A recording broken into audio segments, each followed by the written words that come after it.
Well, good morning, everyone, and welcome to our first in-session board meeting for some time, about 18 months or so, I guess. So we're pleased that we're able to have this in-person meeting, and welcome. And so the first order of business is the roll call, please. Oops. We have to get back in our routine, right? Good morning. Henry Jones. Here. Margaret Brown. Here. Rob Fechner. Good morning. Frank Ruffino for Fiona Ma. Good morning. Lisa Middleton. Present. David Miller. Here. Stacy Oliveris. Excused. Irene Ortega. Ramon Rubicava. Here. Teresa Taylor. Here. Shonda Wesley. Betty Yee. Mr. President, all is in attendance. Okay, thank you, Ms. Hopper. Okay, we will now recess into closed session for item 1 from the closed session agenda. So at this time, I ask that the auditorium be cleared, and we will reconvene after our closed session meeting.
Okay, thank you. We're now back in open session, and this adjourns this meeting. The open session investment committee meeting will convene following this meeting. So thank you. Now we'll take time to switch chairs and be ready to go as soon as we do that. You want to give 5 minutes? 10 minutes? Yeah, whatever time it takes.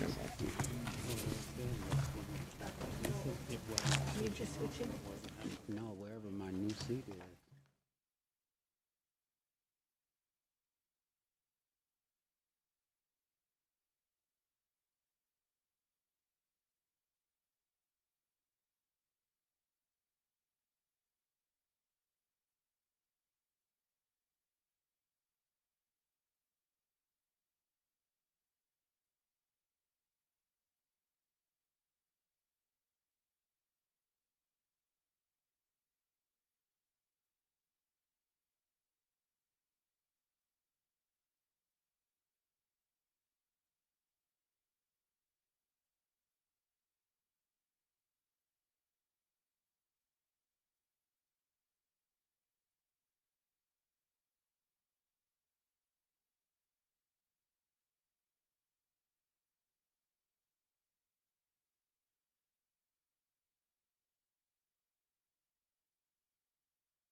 Good morning, everybody.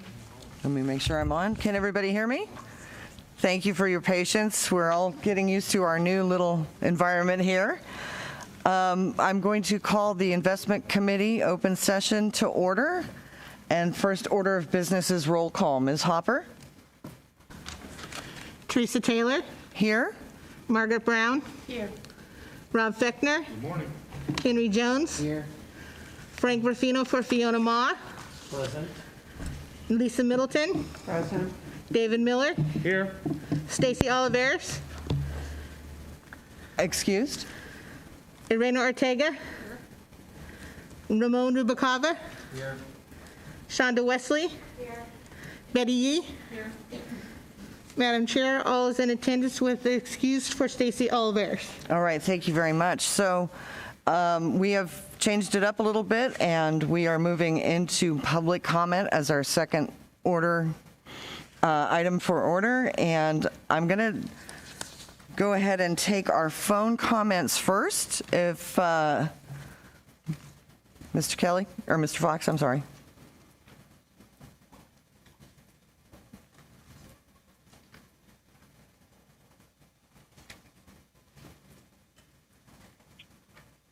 Yes, Madam Chair, we have several callers on the line right now. It's going to take Mr. just a Fox, moment we can here hardly while hear we- you.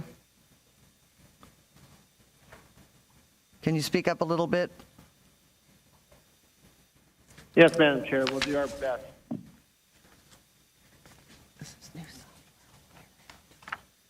All right, our first caller is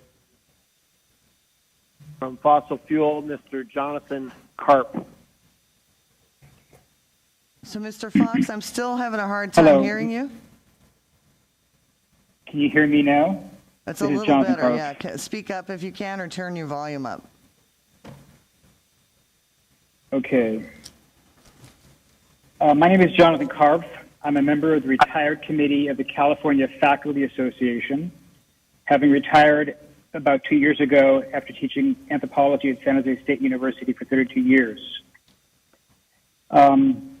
Despite being retired, I am the retirement specialist for the CFA, and as a consequence, I'm both well aware of and very appreciative of the fiduciary responsibility that the CalPERS board has towards its members, and it's towards that fiduciary responsibility I'd like to speak today. You're well aware that of the existential crisis facing this planet, but unstable fossil fuel prices have made investments in fossil fuel extraction a far more risky investment opportunity. West Texas Intermediate crude oil fell in value from $107 per barrel in January 2014 to $50 per barrel by June 2015. This led Goldman Sachs to state in January 2015 that if oil were to stabilize at $70 per barrel, $1 trillion of planned oil field investment would not be profitable. Since its inception in 2012, the S&P 500's fossil fuel-free total return index has consistently outperformed the S&P overall. I mean, this has led to market commentator Jim Cramer to declare, "I'm done with fossil fuel stocks." Who's divested from fossil fuels?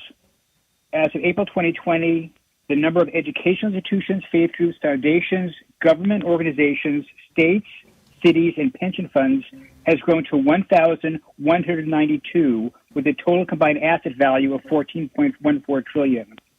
As of 2021, 1,300 institutions possessing investments valued at $14.6 trillion have divested from the fossil fuel industry. More to the point, Audi and BMW have pledged to stop producing gas-producing engines. Ford Europe has pledged to stop producing gas-producing engines by 2026. General Motors has pledged to stop producing internal combustion engines by 2035. Toyota has pledged by 2040, but note that Japan is banning internal combustion engines as of 2030, 10 years before Toyota is stopping making them. And finally, we have our own Governor Newsom, who's pledged that California will ban the use of gas automobiles as early as 2026.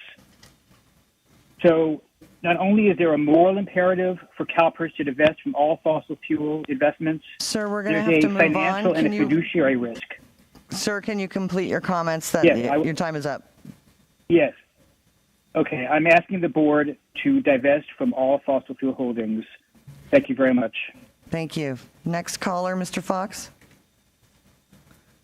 And before we go to next caller, I can hear it going that way, but it seems like the board can't really hear it.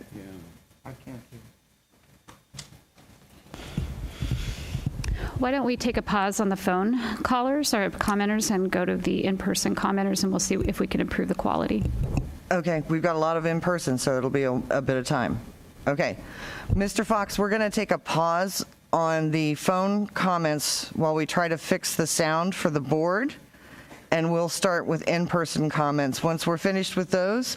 So apologize to our phone folks and let them know that we'll get to them. Thank you. Yes, Madam Chair.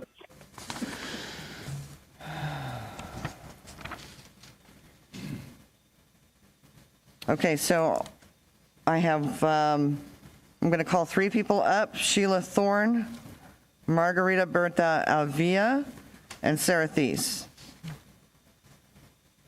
It looks like we've got 2 seats available, so one of you will have to sit behind.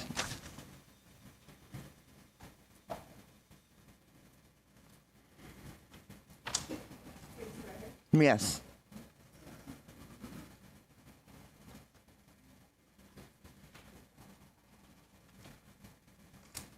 Sheila Thorne is first.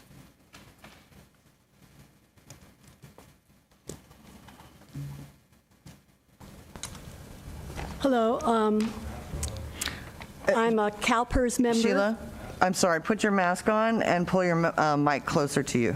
Oh, Don't take that off the mic. okay. Thank you. Okay, I'm a grateful CalPERS member and also a retired member of CFA. The CalPERS Governance and Sustainability Principles of September 2019 state, corporations should adopt maximum progressive practices towards the elimination of human rights violations in all countries or environments in which they operate. And yet, CalPERS continues to hold investments in such heavy coal-burning corporations as Duke Energy and Southern Company, which have spread toxic coal ash into the air and mercury and arsenic into the water of surrounding communities, contributing to disease and death. In North Carolina, where Duke operates 6 coal plants, coal's toxic waste contributes to cancer, stroke, heart disease, and upper respiratory disease, 4 of 5 leading causes of death. And according to a 2014 EPA analysis, it is people of color who are more likely than white people to live within a mile of a facility that releases pollution and who suffer disproportionately the impacts of coal use. Nationally, 76% of the 2 million Americans living within 3 miles of the top dirtiest coal power plants, such as Duke Energy and Southern Company, are people of color. According to an apt associate study commissioned by the Clean Air Task Force, fine air particle pollution from Southern Company coal plants is responsible annually for 1,224 deaths, 20,770 asthma attacks, 871 hospital admissions, 1,255 hospital asthma ER visits, and 1,710 heart attacks. There is no excuse to hold on any longer to coal in any form. It is deadly to people and to the planet. All countries at the Glasgow conference, except for India, advocate the immediate phase out of coal. CalPERS coal holdings and coal-supported energy plants support environmental racism. CalPERS should divest these holdings immediately to live up to its own ESG principles and to act against climate catastrophe. Thank you. Margarita? Good morning. My name is Margarita Berta Avila, and I am with the California Faculty Association. I'm chapter president at Sacramento State, as well as a statewide officer. We represent close to 29,000 constituents.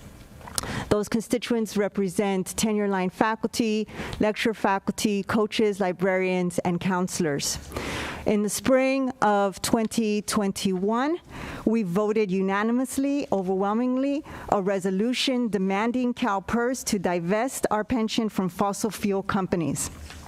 As stated by my colleague just right now, climate change is an issue of environmental justice, disproportionately impacting indigenous communities, communities of color, and low-income communities due to historical oppression, inequity of power, and lack of access to resources.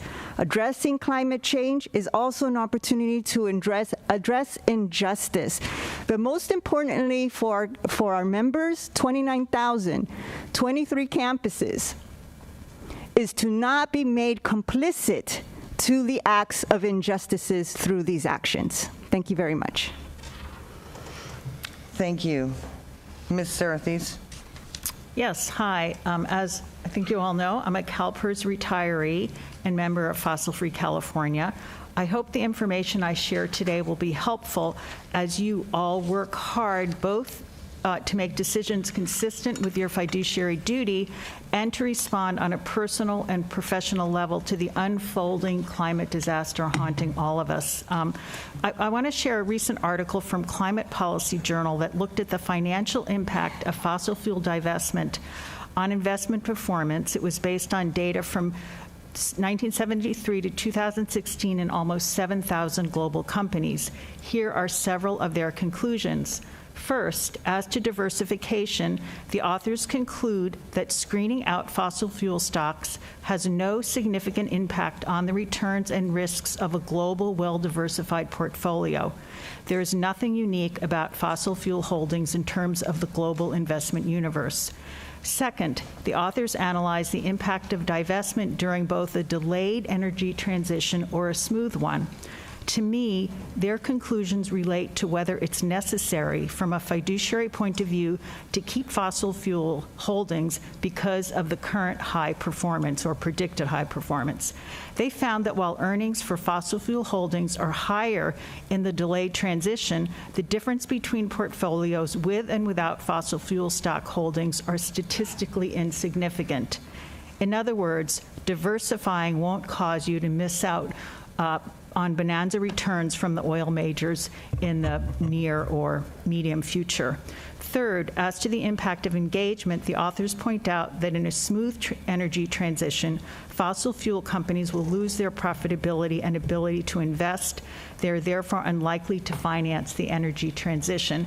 And I just want to note that this data did not include the last 5 years or the possibility of, the growing climate chaos, further impacts, and other further pandemics and other major economic shocks. And finally, regarding engagement, the Dutch pension fund, you might know this, APB, just announced it would begin to divest from oil, gas, and coal, which represents almost 3% of its $600 billion fund. Most assets will be sold by the first quarter of 2023. The company based its decisions on recent reports from the IEA and the UN Climate Panel showing that CO2 emissions must be reduced quickly and drastically. In terms of engagement, APP's chairwoman said, "We see insufficient opportunity for us as shareholders to push for the necessary significant acceleration of the energy transition at these companies." And I will send you the article. It's quite technical. And thank you so much for listening. It's great to be back. Thank you. Erin Avery, Lynn Nettler, and Miriam Eid. I don't know if I'm saying that correctly. If you could come up front. I've got Erin Avery and Lynn Nettler first.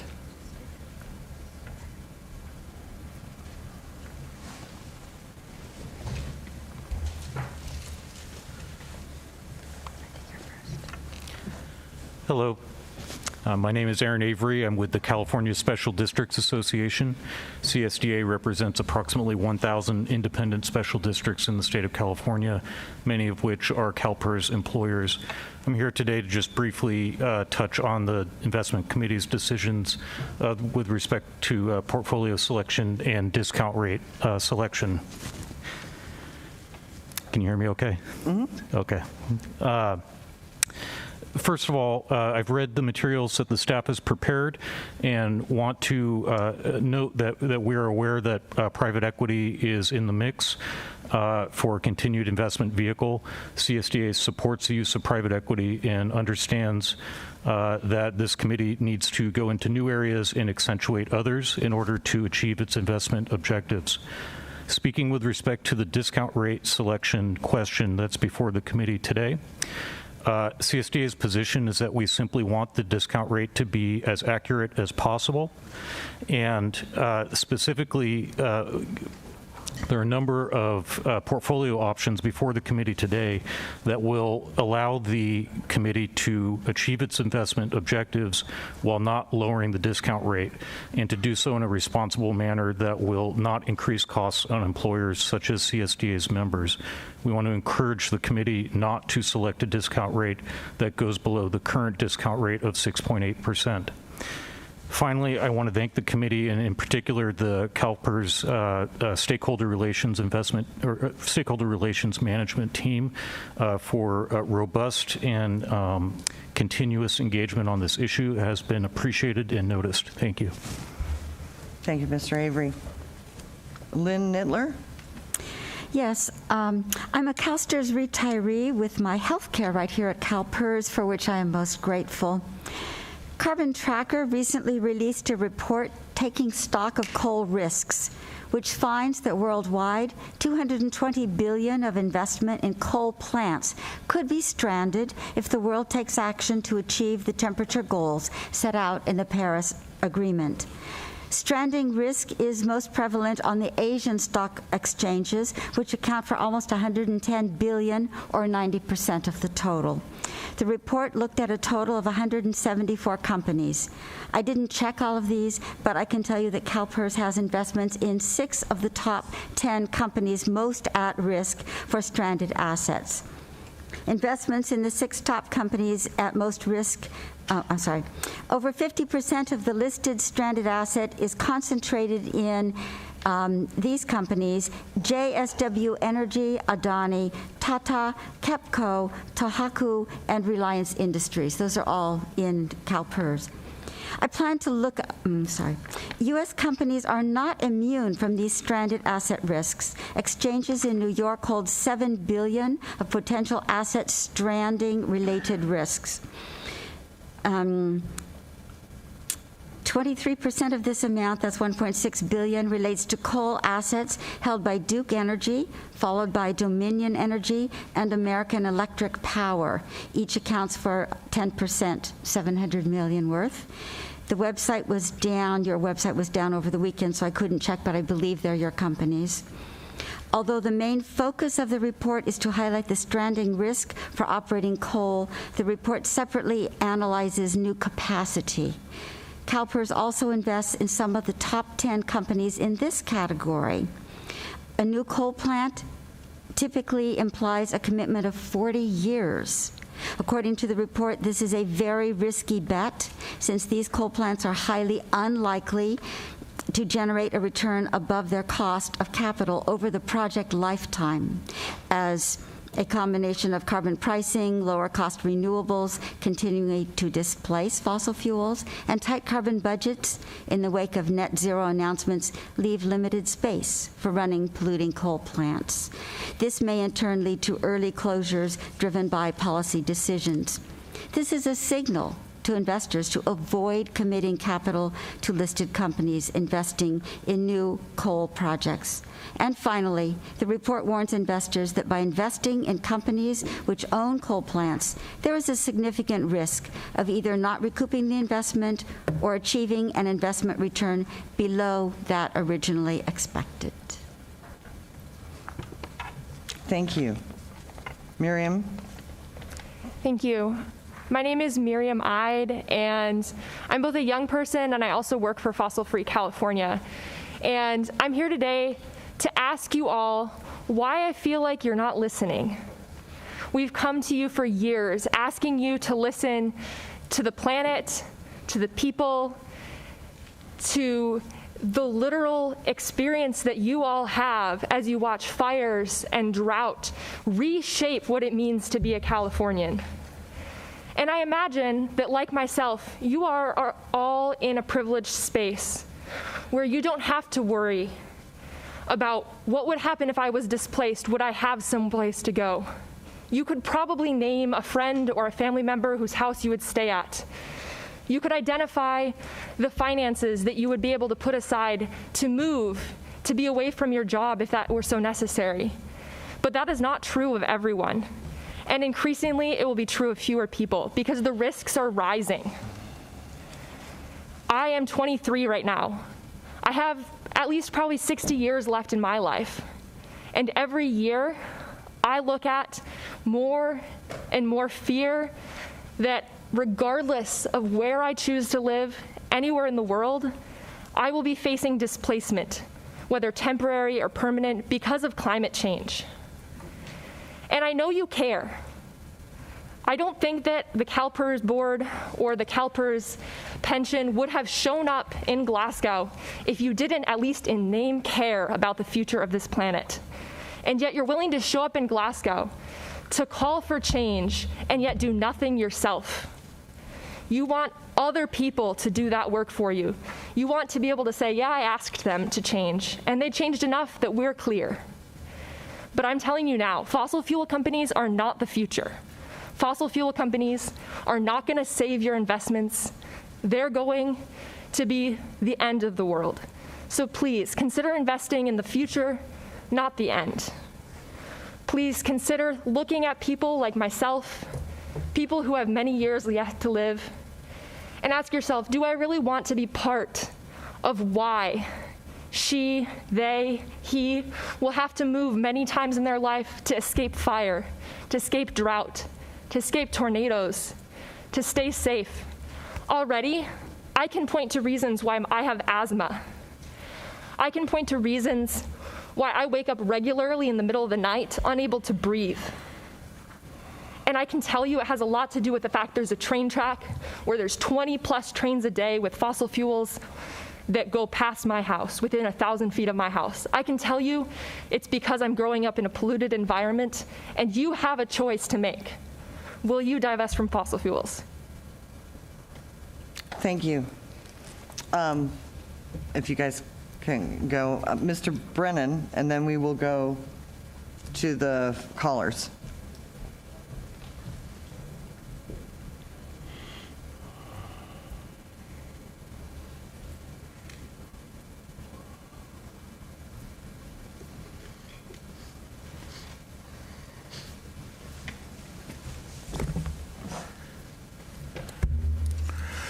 Good morning, Madam Chair, members. Terry Brennan on behalf of SEIU California.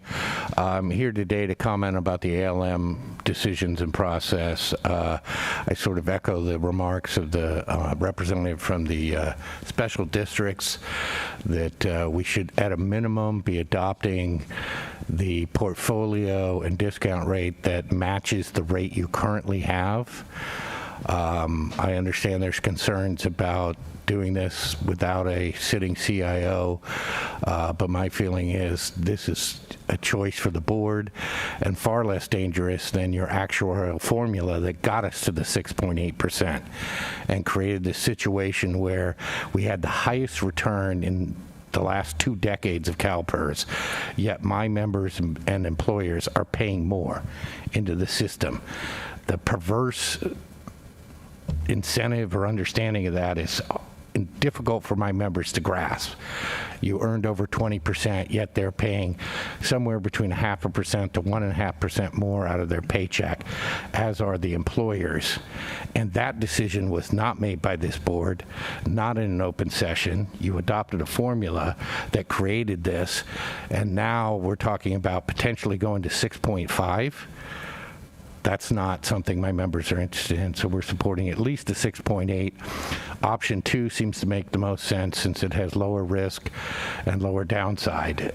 So we would encourage you to adopt that today, and at some future meeting, consider abandoning the risk mitigation actuarial formula that automatically triggers a reduction in the discount rate and an increase in member contributions without open session discussions and meetings and board. Thank you. Thank you, Mr. Brennan. That's the end of our in-person comments. Is that correct? Okay. Mr. Fox, we can move on to the callers. It sounds like they fixed the sound. Yes, Madam Chair. Can you hear me now? I can, much better. Thank you. All right. Our next caller is from the city of La Mesa, Amy Rayolas.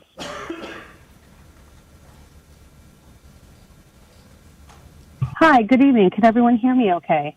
Yes, thank you. Thank you. Good afternoon or good morning. My name is Tammy Royales, and I'm the Director of Finance for the City of La Mesa. First off, we do appreciate the hard work by those who work at CalPERS on a daily basis and have the responsibility to invest to the best of their ability that gives the highest return possible. We also appreciate the board and the decisions that you have to make without having that crystal ball that will give you the answers. As we all know, back in 1991, then Governor Pete Wilson took $1.5 billion from CalPERS to help balance the state's budget. Then in 1999, then Governor Gray Davis increased pension benefits due to CalPERS doing so well, only to have the dot-com bust a year later. This statement is not to be political, but to better understand the history and how CalPERS has been struggling to catch up due to past decisions and the prices being paid by the municipalities that did not have a say in those decisions. At the City of La Mesa, our underfunded pension liability has been 14% of our annual budget and increasing to as much as 17 to 20% in the coming years. This puts extreme financial strain on our local resources as projects have to be deferred or canceled due to lack of funding as we budget for increased UAL costs. As we come out of the pandemic and inflationary numbers start to rise, we cannot ask our constituents to pay the price for past decisions. Our residents are already hurting, and it's our responsibility to maintain sound financial governance. The rate of return in fiscal year 21 was an anomaly, and while the rules state that it automatically resets the discount rate, I think we can all agree that the last 18 months have not been the norm. The economy is currently on shaky ground, and budgets will be strained already throughout California. Lowering the discount rate that will increase UAL payments even more so only hurts all of us further. We are asking you to make a sound decision of leaving the discount rate at 7% or no lower than 6.8% that is assumed. Thank you very much. Thank you, Mr. Fox. Next caller. Madam Chair, the President of Cal Cities, Cindy Silva. Thank you very much. Good morning.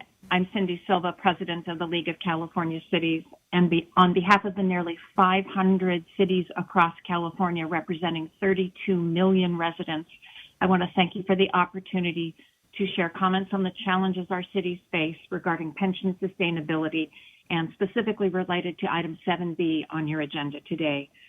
Before I make a few remarks, I would like to thank all of the CalPERS board members and staff members who have taken the time to speak with Cal Cities and engage with us on the impact of the decision you have before you today. In particular, I'd like to thank CalPERS CEO Marcy Frost for recently taking the time to meet with representatives from across the state from our cities. And I'd be remiss if I didn't acknowledge your board member, Lisa Middleton, Mayor Pro Tem of the City of Palm Springs, for her work and her voice on behalf of our cities on your board. I'll start by saying that our cities understand the asset liability management challenges that you face. You need to balance the risks of pursuing higher investment returns with the need to protect the long-term sustainability of the pension system for our public employees. In turn, we hope you can understand the potential catastrophic impact to our cities if you decide to again adjust the discount rate this year. Quite simply, any additional lowering of the discount rate will increase city pension costs, and in turn, the adjustment will impact city services. Let me give you an example. I am a city council member and three-time mayor from the city of Walnut Creek, a full-service city in the San Francisco East Bay.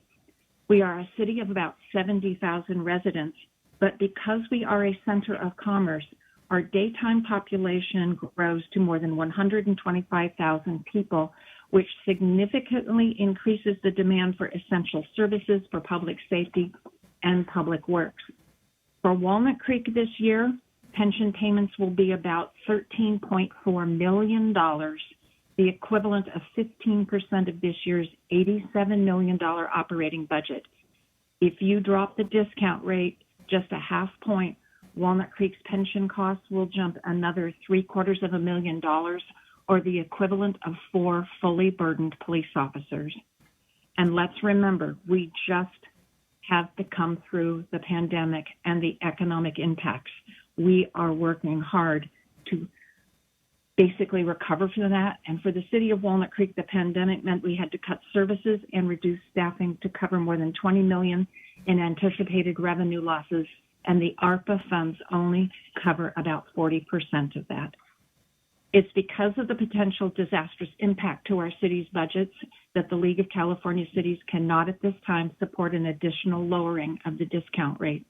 However, we assure you that Cal Cities remains committed to working hand in hand with CalPERS to find balanced solutions that safeguard retirement security while ensuring local governments have the resources needed to deliver essential services to our communities.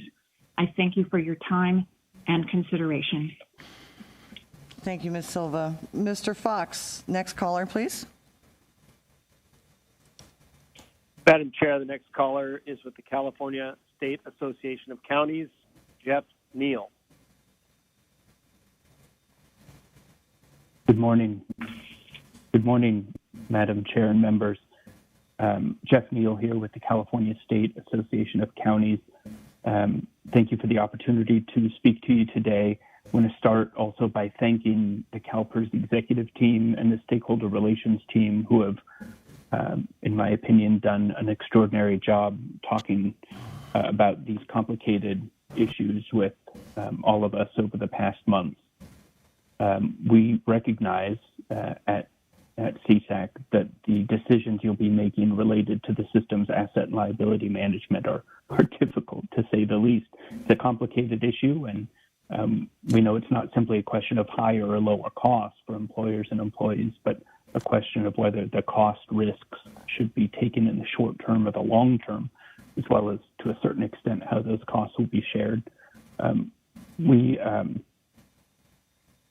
We also recognize that the discount rate has changed quite a bit over the last few months, few years, and now at 6.8%.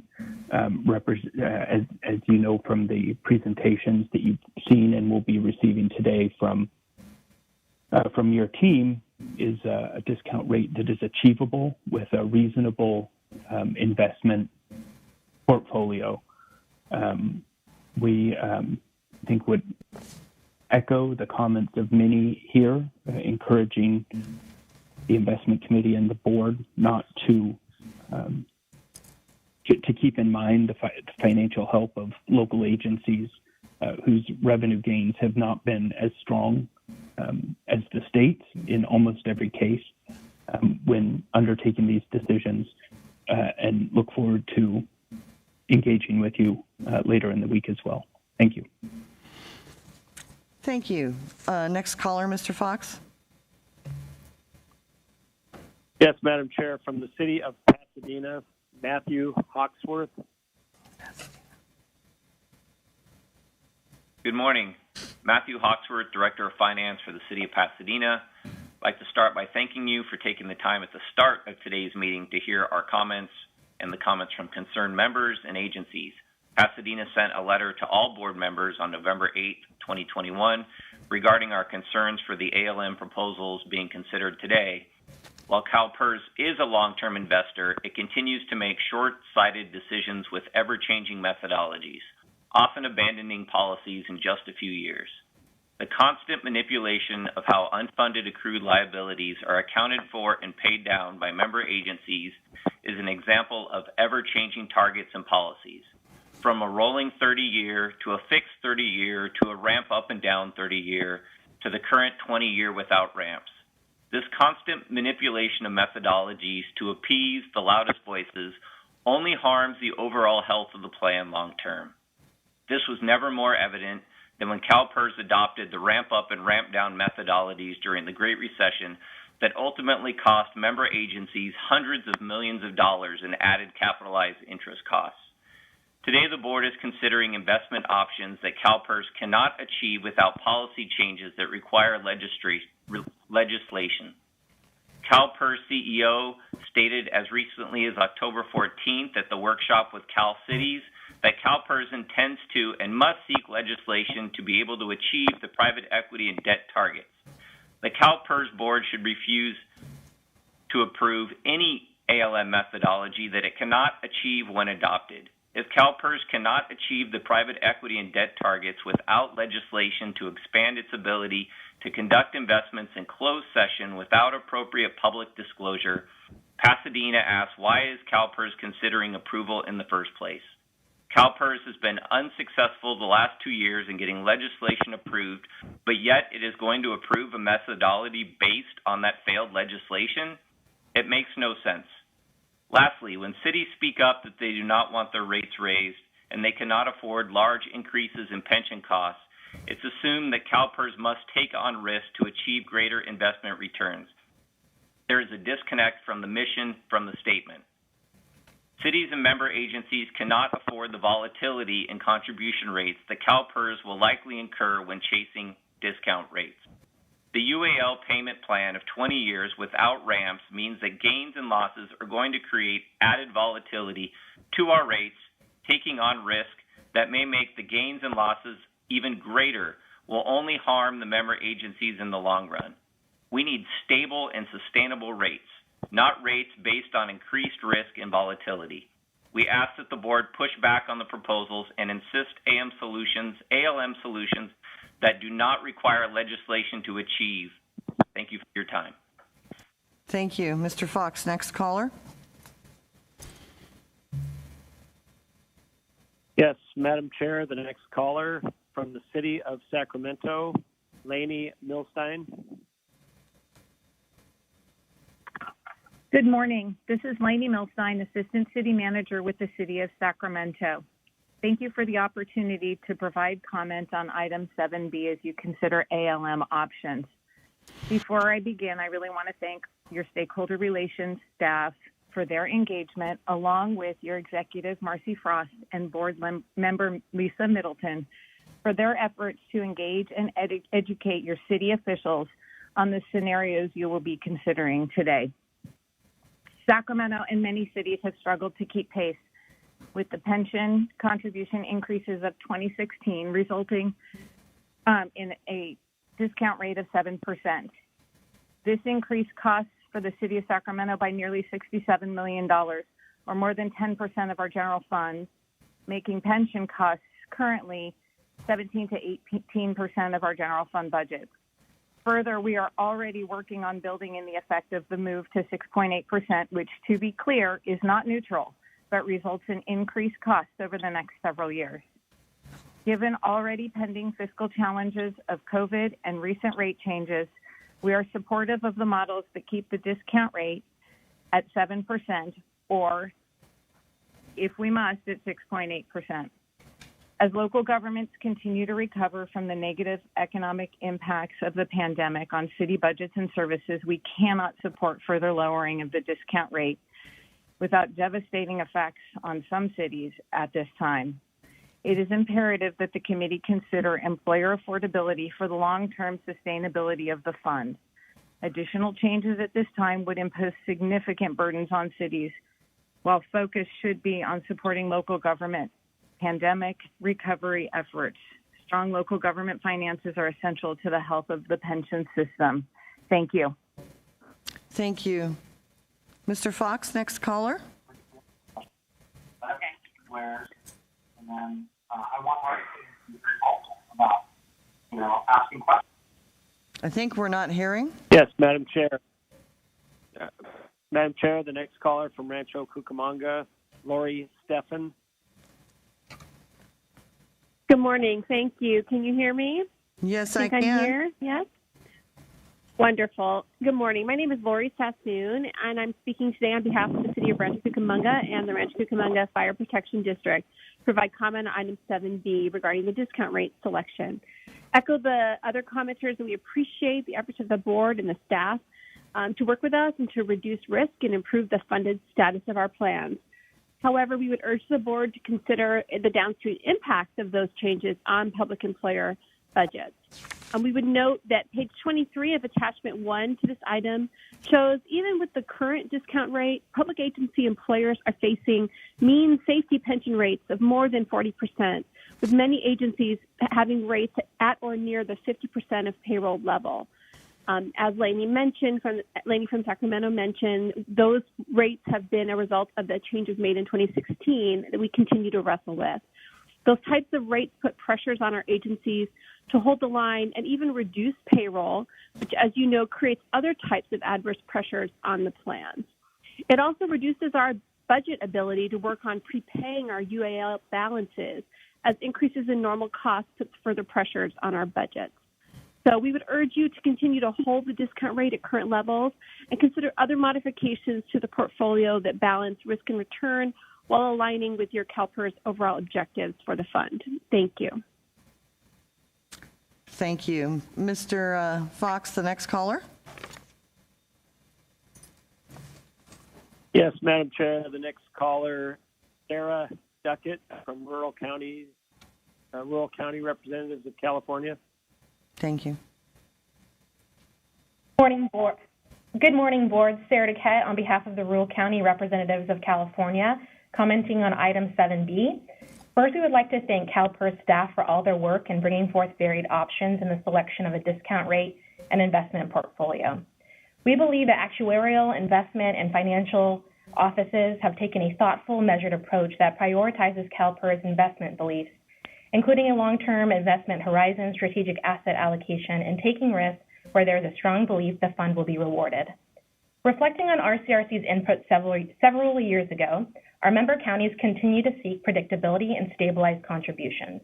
A lower level of volatility helps our counties better plan for the future. While we are not providing a position on each candidate portfolio, we do note that candidate portfolio B2 with a proposed discount rate of 6.8% and a 5% leverage seems to best meet our mutual goals. Thank you for this opportunity to comment. Thank you very much. Mr. Fox, the next caller. Yes, Madam Chair. The next caller from the California School Employees Association, Sandra Barrero. Yes. Good morning, Madam Chair and members. Sandra Barrero on behalf of the California School Employees Association. The SCA supports an ALM portfolio that assumes a higher discount rate to reduce the potential for future employee contribution increases. CalPERS saw historic returns this year, and members are questioning why they are paying more rather than less out of their paychecks. Our economic recovery outpaced predictions, and selecting an ALM portfolio with increased risk will help keep money in our members' pockets. Thank you. Thank you. Mr. Fox, the next caller.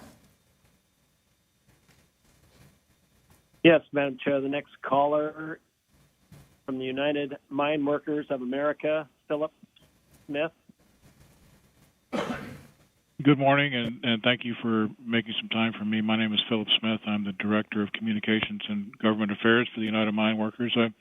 I want to bring to your attention an issue that we are suffering with Apollo Global Management, a private equity firm that you may be familiar with. On April the 1st, about 1,000 of our members went on strike at a company called Warrior Met Coal in Alabama. This is a company that produces metallurgical coal that's used to make steel, not a company that produces thermal coal that's used to generate electricity. Warrior Met Coal was created from the bankruptcy of a company called Walter Energy in Alabama in 2016. The group that led Walter Energy out of the Warrior Met Coal out of bankruptcy was led by Apollo. During the proceedings in 2016, the Apollo-led creditors pursued a restructuring strategy that depended on cuts of up to $6 an hour in workers' wages, the elimination of retiree health care benefits, and the elimination of payments into the UMWA Health and Retirement Fund's pension plan. In all, the company was relieved of about $1.1 billion in responsibilities to workers, again, including moving forward on their pension plan. Since then, the company did an IPO in 2017. Warrior Met paid its private equity owners, including Apollo, and a special cash distribution of $190 million. And 7 months after the IPO, the company's board paid another special cash dividend of $600 million to the shareholders, again, the largest of whom were Apollo funds, Blackstone's GSO funds, Franklin funds, and KKR. These dividends were financed from the proceeds of $350 million private bond offering and $260 million in cash on hand. Apollo had, at the time of the emergence from bankruptcy, 2 board members on the Warrior Met's board. At this time, they only have 1. Even though they have completely divested themselves, as far as we can tell, from any financial aspect of this company, but a board member still remains. We believe that this board member, Mr. Gareth Turner, bears considerable responsibility for having demanded so much of the workers while extracting hundreds of millions of dollars from the company via dividends to themselves and their co-investors. They have a moral responsibility to help settle the strike. However, Warrior Met Coal refuses to make up any of the sacrifices that the workers made in 2016 that allowed it to come out of bankruptcy. Hence, we are still on strike 8 months later. From our perspective, and from your perspective, we think most importantly, We think Apollo's role at Warrior Met Coal raises alignment questions for CalPERS in terms of what your pension policies are when you're looking at investments. And lastly, we are sending you a letter which you will receive within the next couple of days regarding this, and we will look forward to following up with you and your staff as we move forward. Thank you very much. Thank you very much. And Dan, can we, once we get that letter, can you? Yes, Madam Chair, we'll dig in, definitely. Thank you. All right, thank you. And I don't know if we're in the fund that he's talking about or not, but we'll dig into all of that, whether we're invested, if so, what approach we should take. We'll take that as chair direction. Thank you very much. Thank you. Okay, next caller, please, Mr. Fox. Yes, Madam Chair, Sarah Greenwald.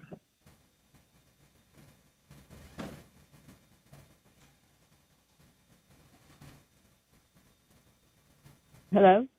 Hello? We can hear you. Hello. Okay. My name is Sarah Greenwald.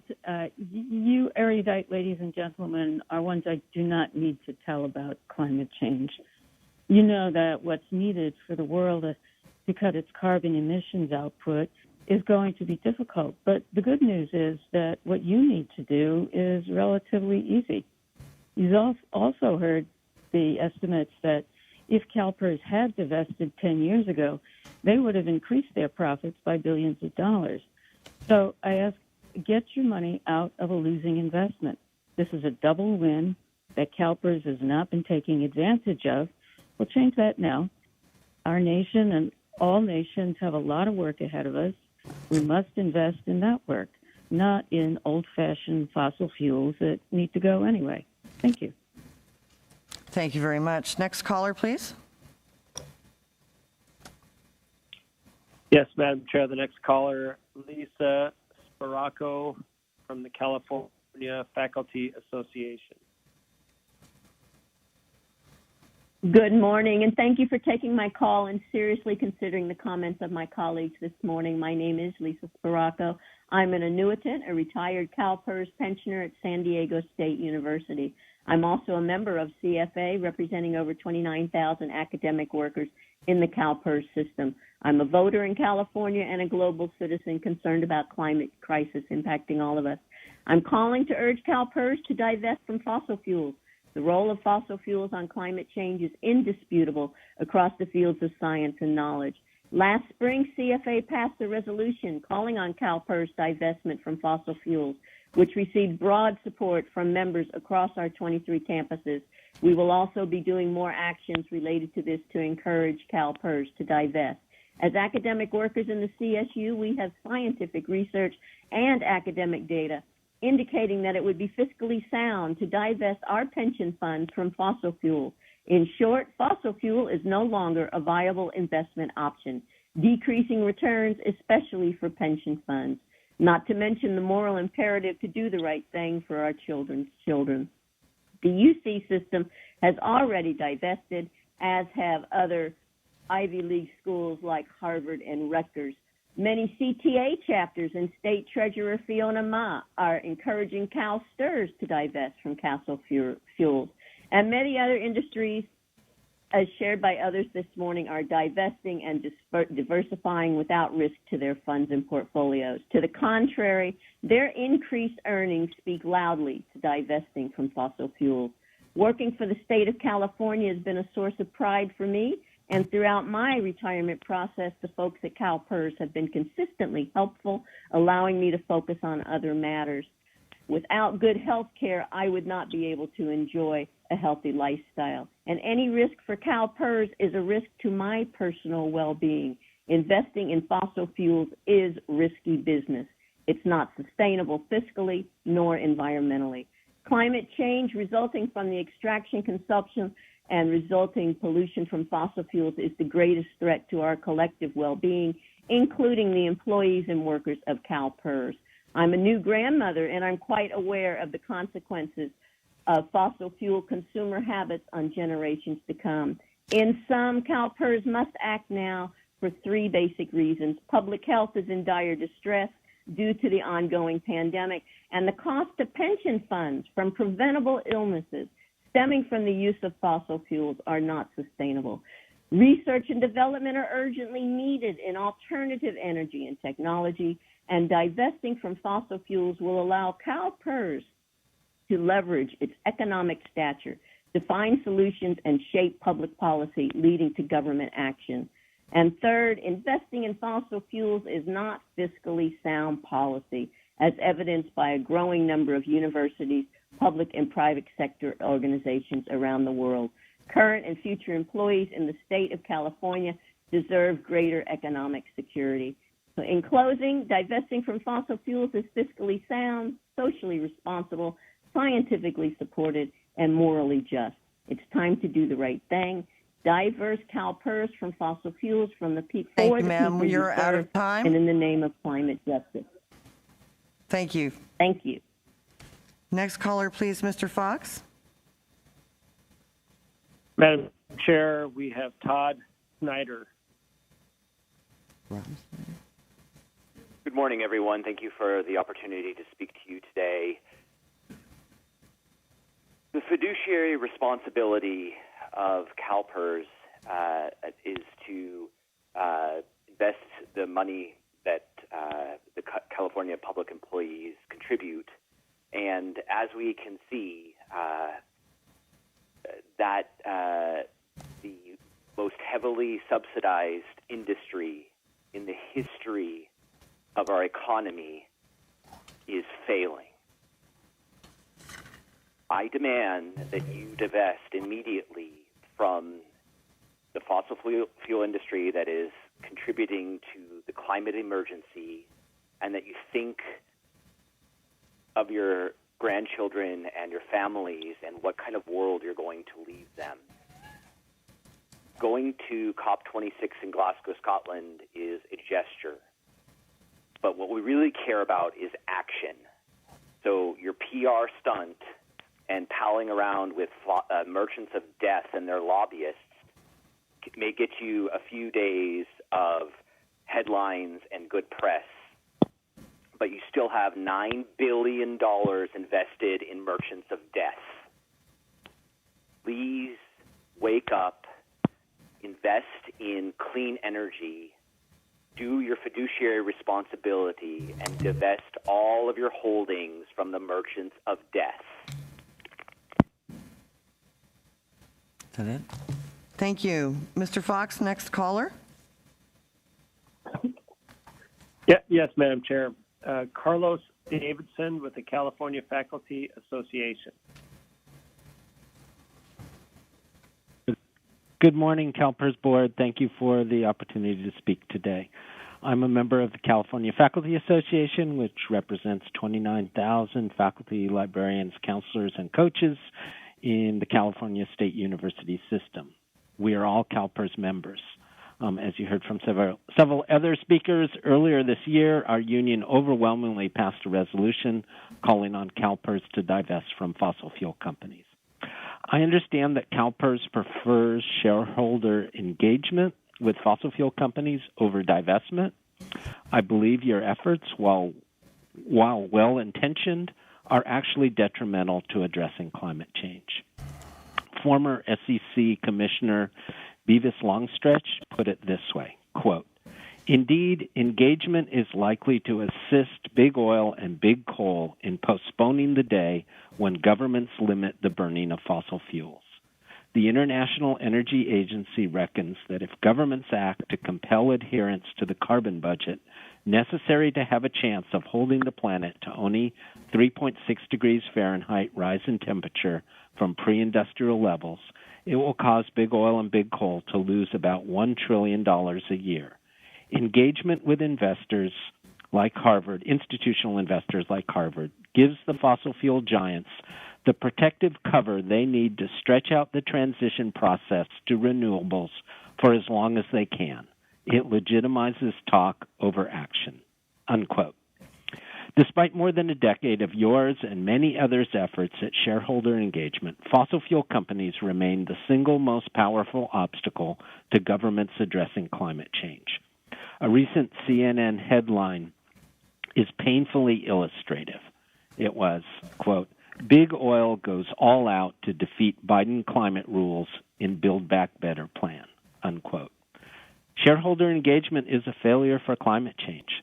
Please divest from fossil fuels now. Thank you very much. Thank you. Next caller, Mr. Fox. Yes, Madam Chair, Mr. Richard Godfrey, UCSF, retired faculty. Good morning. Thank you all for the opportunity of addressing the issue of CalPERS investment on item 4 of your agenda. My name is Rich Godfrey. I worked as an employee with Highland Hospital and UCSF as a surgical oncologist and currently work in the field of primary care. I have good news because Americans have diligently worked to reduce air pollution in urban areas.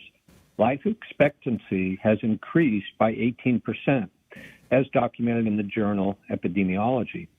All of you are aware that using coal to produce electricity is cheap and provides up to 30% of our usage.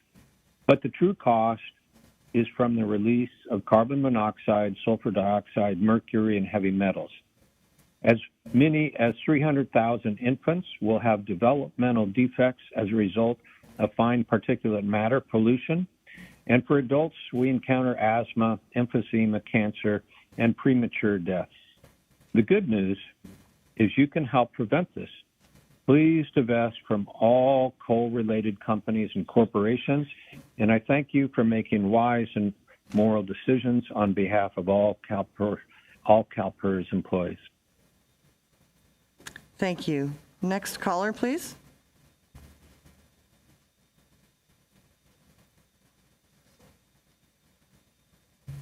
Yes, Madam Chair, from Fossil Free California, Dana Stokes.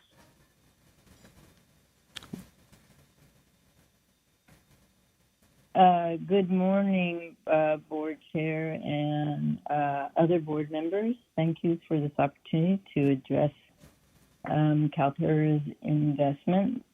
And also, I greatly appreciate your placing this comment period at the beginning of the meeting. Makes it much more accessible for all public commenters. Appreciate it. My comments specifically address CalPERS engagement with its emissions creating holdings.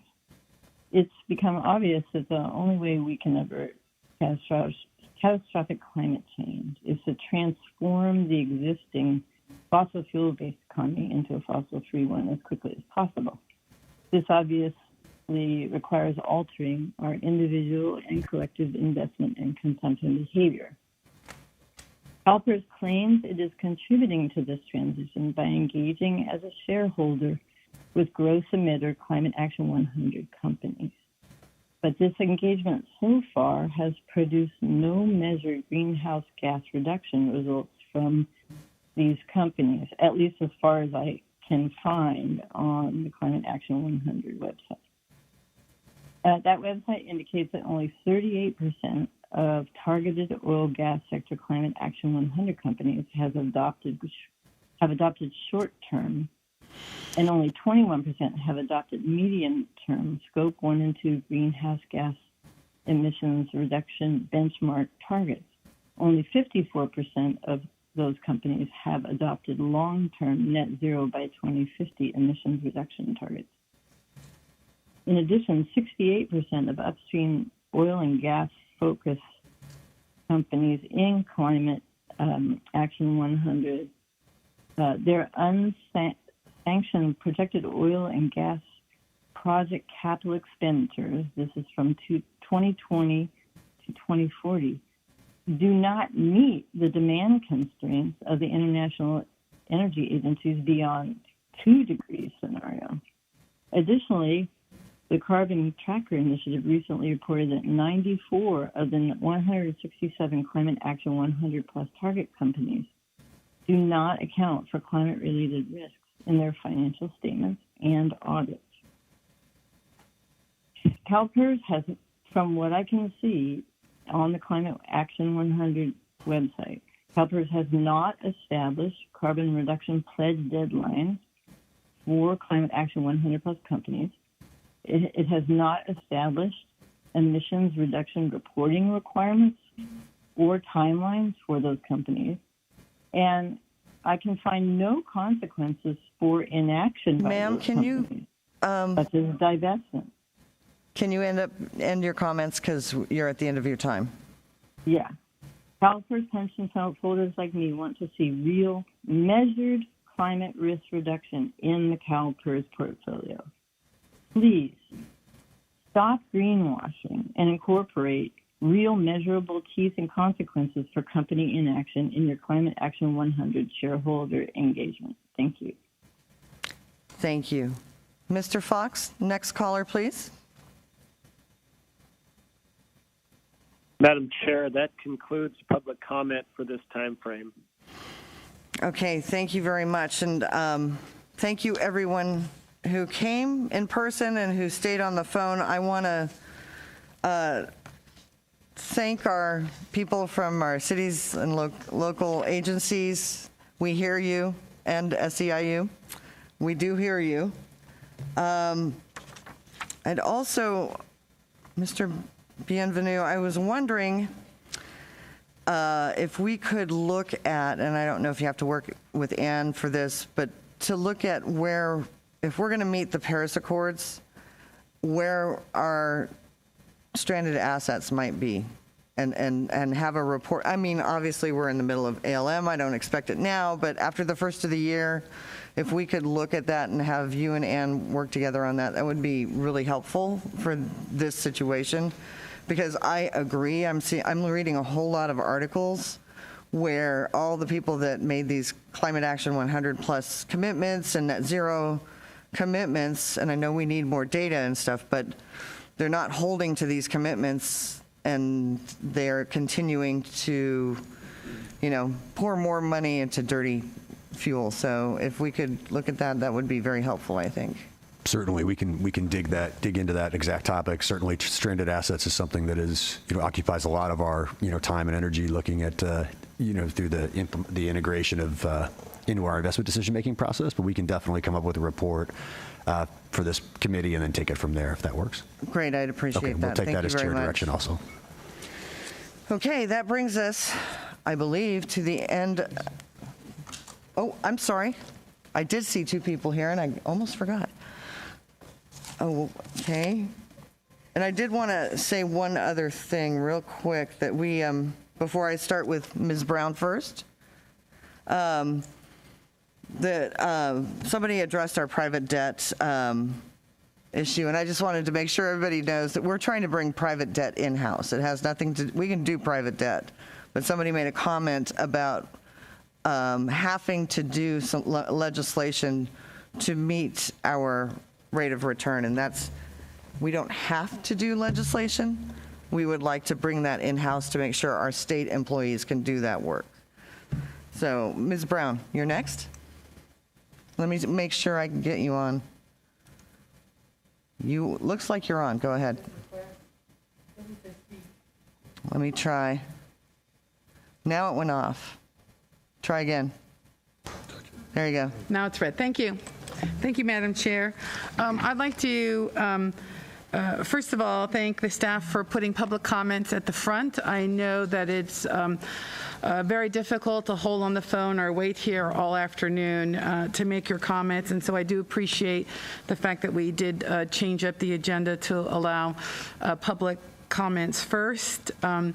I wanted to respond to the gentleman from United Mine Workers. I don't know about the issue, but I know that Mr. Bienvenu will look into that. I too have concerns with private equity when it takes money off the back of workers, and I hope we will be able to influence what's going on with that investment if we are in fact invested in that.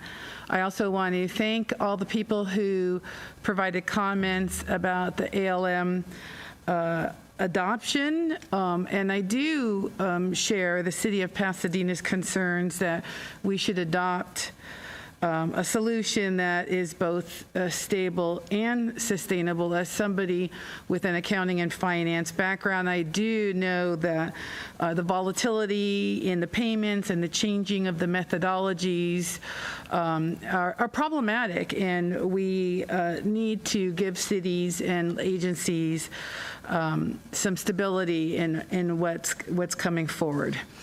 And then lastly, I would like to say I truly and sincerely appreciate the public comments and emails from persons and organizations concerned about our environment. I want you to know I hear you. And I think it is within this board's purview to direct the staff to divest from thermal coal and fossil fuel companies. I don't know why we don't do that, and I honestly think we should take a harder look at what we're doing, because I don't believe engagement is working, and I would sincerely hope that this board in the future does that. I don't have my seat after January, so I won't be able to help, but I'm bringing it here publicly, saying it here out loud, that I think we need to go in a different direction. Thank you. Ms. Middleton. Oh, hit it again. No, you're not. Try one more time. There you go. Here you go. All right. Thank you. I'd like to thank all of the public comment that we received. It was very important, and I as well appreciate that we did it at the beginning of the meeting. As we move forward, one of the issues that we do need to look at is the building of a energy grid and system that incorporates green energy, and I'd like to request that the investment office come forward to us with a listing of all of the renewable energy projects that we are involved in, those organizations that are taking and building solar power plants and farms, those that are building wind energy, so that we have a good description of what we're doing to invest in the kind of energy that is going to make a difference as we move forward. Thank you. Dan, I guess we just added another thing to your plate, and I do appreciate it. Absolutely. I saw you nodding there, Madam Chair, so we'll take that as direction also, that we'll bring back a report that includes all of our renewable projects. I think that'll help and go kind of hand in hand with what we're looking for here. Yep. Thank you very much. Ms. Yee, oh, hold on, Ms. Yee. I don't have you clicked yet. There you go, Ms. Yee. Okay. Thank you, Madam Chair. I want to be mindful about the requests that are being made that, in fact, this information has been shared in a number of different ways. And rather than adding new workload to the staff, we do have our green report, or SB 964 report, that actually has really been a model for how we begin to look at employing the TCFD framework. And so I would ask that maybe it be done in that context, because it is integrated with all the activities around how we look at sustainability and some of our investments going forward. So, and also tracks our progress with respect to reaching our goal of getting to net zero. So I think that would be really proper to bring forward, maybe orient the board about, just really building on that, because it really has been seen as a model for how we look at our integration work with other institutional investors around the world. Thank you, Ms. G. And I think I get what you're talking about, because that helps us with the data and keeps it consistent. But I'm still looking for the answer about those stranded assets.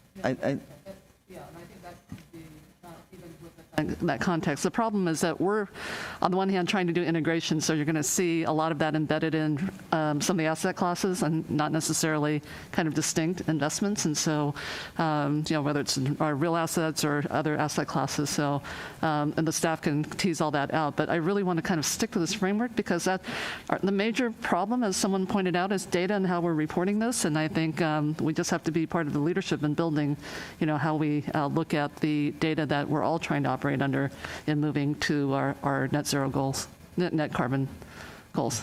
Thank you. Yes, goals. I agree. That makes sense. So I appreciate that.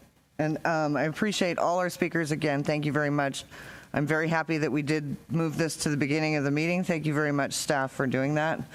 At this point, we're going to recess now into closed session for items 1 through 7 from the closed session agenda. And the open session, I just want to make sure nobody else wants to talk. The open session investment committee meeting will reconvene following the closed session. Again, thank you, everyone.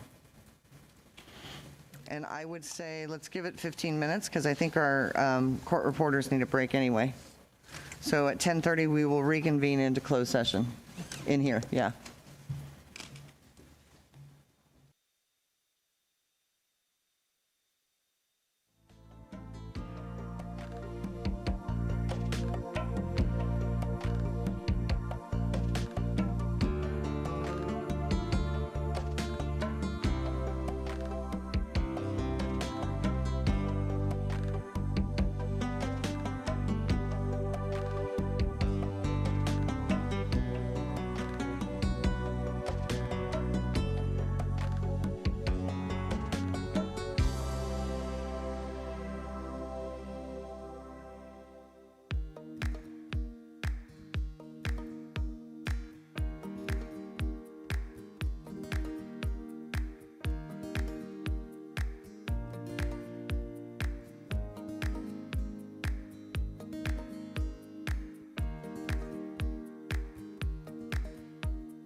Open session.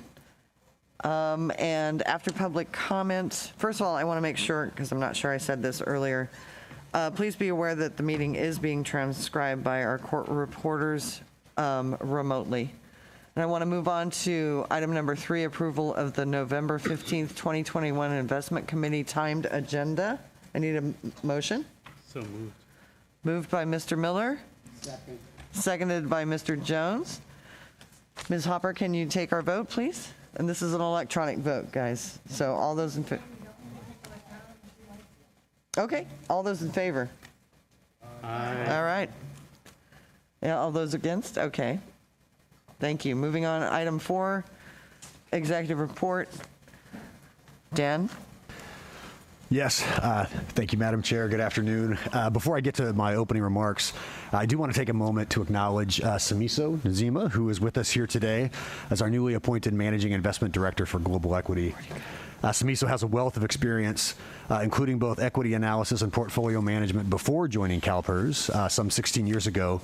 And then here at CalPERS in roles including emerging markets portfolio management, synthetic equity management, and more recently leading our corporate governance activity within Global Equity. So we're really very fortunate to have Samiso as part of our investment leadership team. I'm certainly honored to recognize him as our Managing Investment Director for Global Equity, so I just wanted to take a second to congratulate Samiso. Congratulations, Samiso. Is he here? There he is.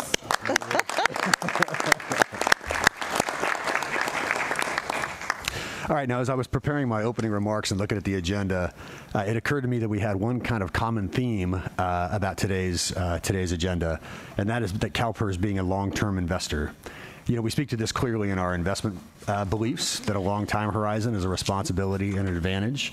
Specifically, a long time horizon requires that CalPERS consider the impact of its actions on future generations of taxpayers, and that we encourage our investment companies and our external managers to consider the long-term impact of their actions. And while we reflect these beliefs really every day throughout the portfolio and the portfolio management process, I did want to highlight one such example from our private equity program. Greg Ruiz and his team, working with leading global general partners and limited partners, helped to create the ESG Data Convergence Project to advance an initial standardized set of ESG metrics and a mechanism for comparative reporting. So this group's objective is to streamline the private equity industry's historically fragmented approach to collecting and reporting ESG data, in order to create material, comparable, performance-based ESG data from portfolio companies. And of course, that data is really critical in our sustainability efforts for the fund and for our fund's ability to manage risk and generate returns over the long term. So I really just wanted to take a moment to also congratulate the private equity team for their role in leading this very important work. Thank you. Now, our investment beliefs also state that a key success measure for the CalPERS investment program is the delivery of the long-term return target for the fund. And the emphasis on long-term return is intentional in those beliefs. And we really only need to look back over the past 2 quarter ends to see the reasons why. It looks like we've got the slides up here. So what you have in front of you is the PERF's performance from the quarterly update on performance and risk from the end of June 2021. And in looking at the 1-year number all the way to the right, at the end of June, you can see that private equity underperformed the benchmark by over 17%. And if you'll recall from my comments in September, when we reviewed the performance to the end of June, this was more than the entirety of the PERF's underperformance of 42 basis points that you see there at the bottom right-hand side of the page. Can we get the next slide, please? Now here we have the exact same report, but this one's to the end of September 2021. And this report is in today's materials, item 6C, the quarterly update on performance and risk. And what you can see here is that by fast forwarding just 3 months, and again using the 1-year number, private equity now outperformed the benchmark by 144 basis points, contributing to the PERF outperforming its benchmark by 79 basis points. So for private equity in just 3 months, that represents a swing of nearly 20% in the 1-year relative return number. And for the PERF, again in just 3 months, it translates to a swing of 120 basis points in the 1-year relative return number. Now note that very little changed in either the private equity program or the PERF portfolios, and the investment strategy was intact throughout. It was just market dynamics that drove the benchmark and therefore the relative performance figures. And this speaks clearly to our need to take a long horizon when assessing portfolio performance, especially for private asset portfolios or for portfolios that contain private assets the way the PERF does. Now, if we go out to 5 and 10 years, the changes are much more muted. At 5 years, the impact of the PERF is just 11 basis points relative to the 120 basis point swing we saw in the 1-year number. Note the negative 2 basis points there at the 5-year number right in the middle of the slide for September. And Caitlin, if we go back to the previous slide, you can see it was negative 13 at the 5-year number. So again, just 11 basis points. And if you go out to 10 years, it's even more muted, being just 5 basis points. So being flat here at the end of June on the all the way left column, at 0 to next slide, please, to that 5 basis point number at the end of September. So the main point is really just that measurement must fit the purpose. Short-term results are worth looking at. They can represent a canary in the coal mine for market changes or for changes in the portfolio, but they really do reflect short-term market dynamics that may be here today and gone tomorrow, and therefore they must be considered in context. So we clearly look at all periods, but the 5 and 10-year numbers is where it starts to make sense to look at the outcomes of the strategic asset allocation. And of course, we know the strategic asset allocation is the dominant driver of the PERF's total return. And that brings me to today's agenda, because we have several items before the committee today, including strategic asset allocation. We lead off with the consent items, which includes the usual items, but also included, since it's November, are a couple of annual legislative reports, and importantly, our annual CalPERS for California report. Then we'll move on to 2 action items for the committee's consideration.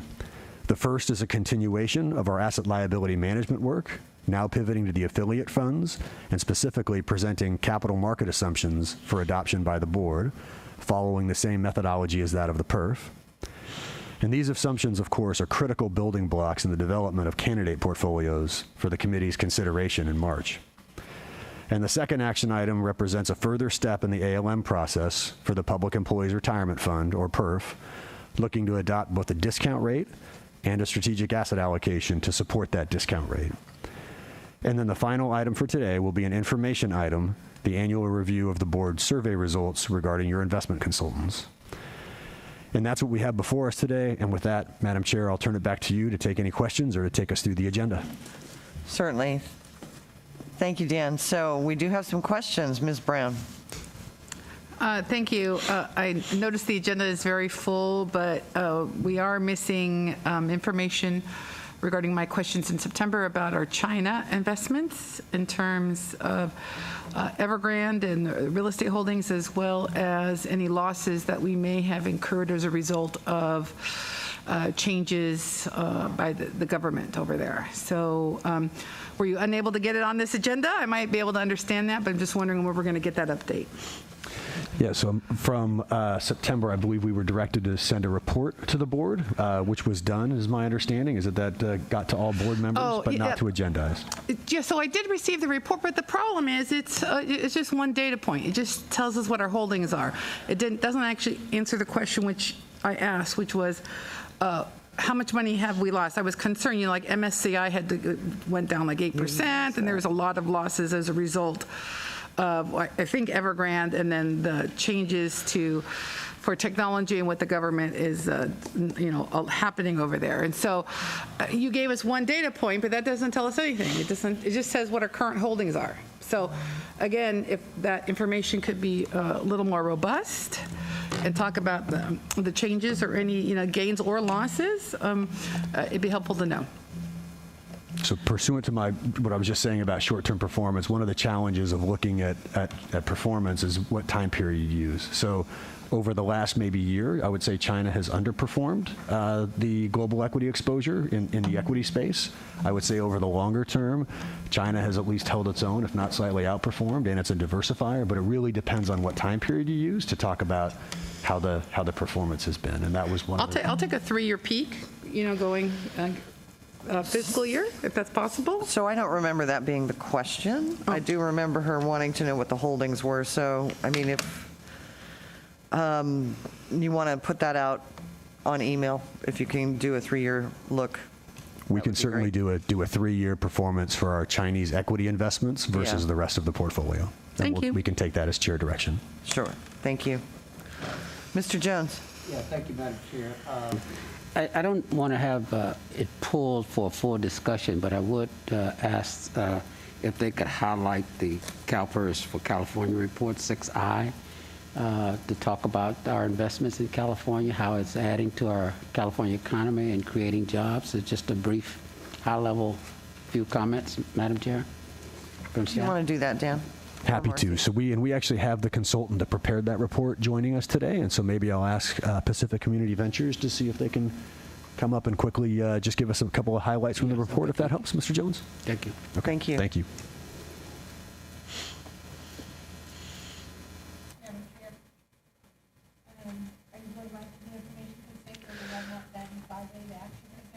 No, we have not.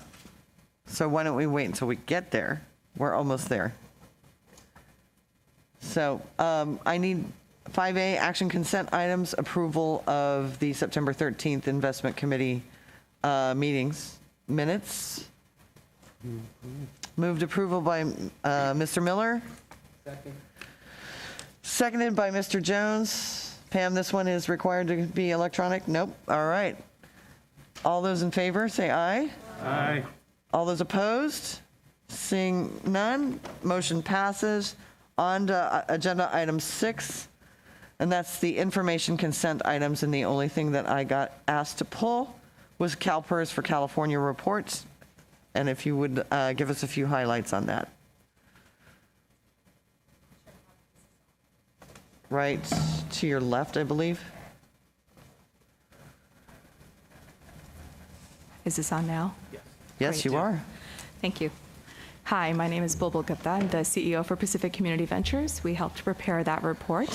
I think just in terms of a few highlights, obviously this is the nation's largest pension fund, representing over 2 million employees. As an institutional investor, CalPERS has a pretty diversified across different asset classes. And really we see the jobs across the different zip codes in California very much driven by the dynamism of the diverse economy in California. I think we see an overall benefit of about 168,000 jobs that have benefited through the CalPERS investments within the state. What else can I share? I think we're really looking at sort of the economic analysis across different zip codes in California based on the different types of investments, so across private equity, real estate, and infrastructure. Is there anything specific I can help answer? What? Hold on, Henry. There you go. What is the economic benefit to the state of California as a result of these allocations? So I think we see an overall investment of about $22 billion in the state of California through CalPERS across the different asset classes. Okay, thank you. Mm-hmm. Thank you. Good information. Good impact on California. Yes, thank you. Is this this used to be biannually? Is it annually now? This report? You know, I don't recall it being biannual. I think it's been annual for a while now. Maybe when I first started, then it was. Maybe, or yeah, I could remember be it was mistaken. like every other I know year. the last few years it's just been annual, but Yeah. but it could have been before that. All right. Madam Chair. Thank you very much. Moving on to agenda item 7A, asset liability management, adoption of affiliate funds, capital market assumptions. Yes, thank you, Madam Chair. And I think we've got Christine Reese and Sterling Gunn joining us here. This, as you say, moves us to our first action item of the day, which is the adoption of the capital market assumptions for the affiliate trusts. And as mentioned, this capital market assumption methodology follows directly with that of the PERF. So I'll turn it over to Christine Reese to take us through the item. Great, thank you.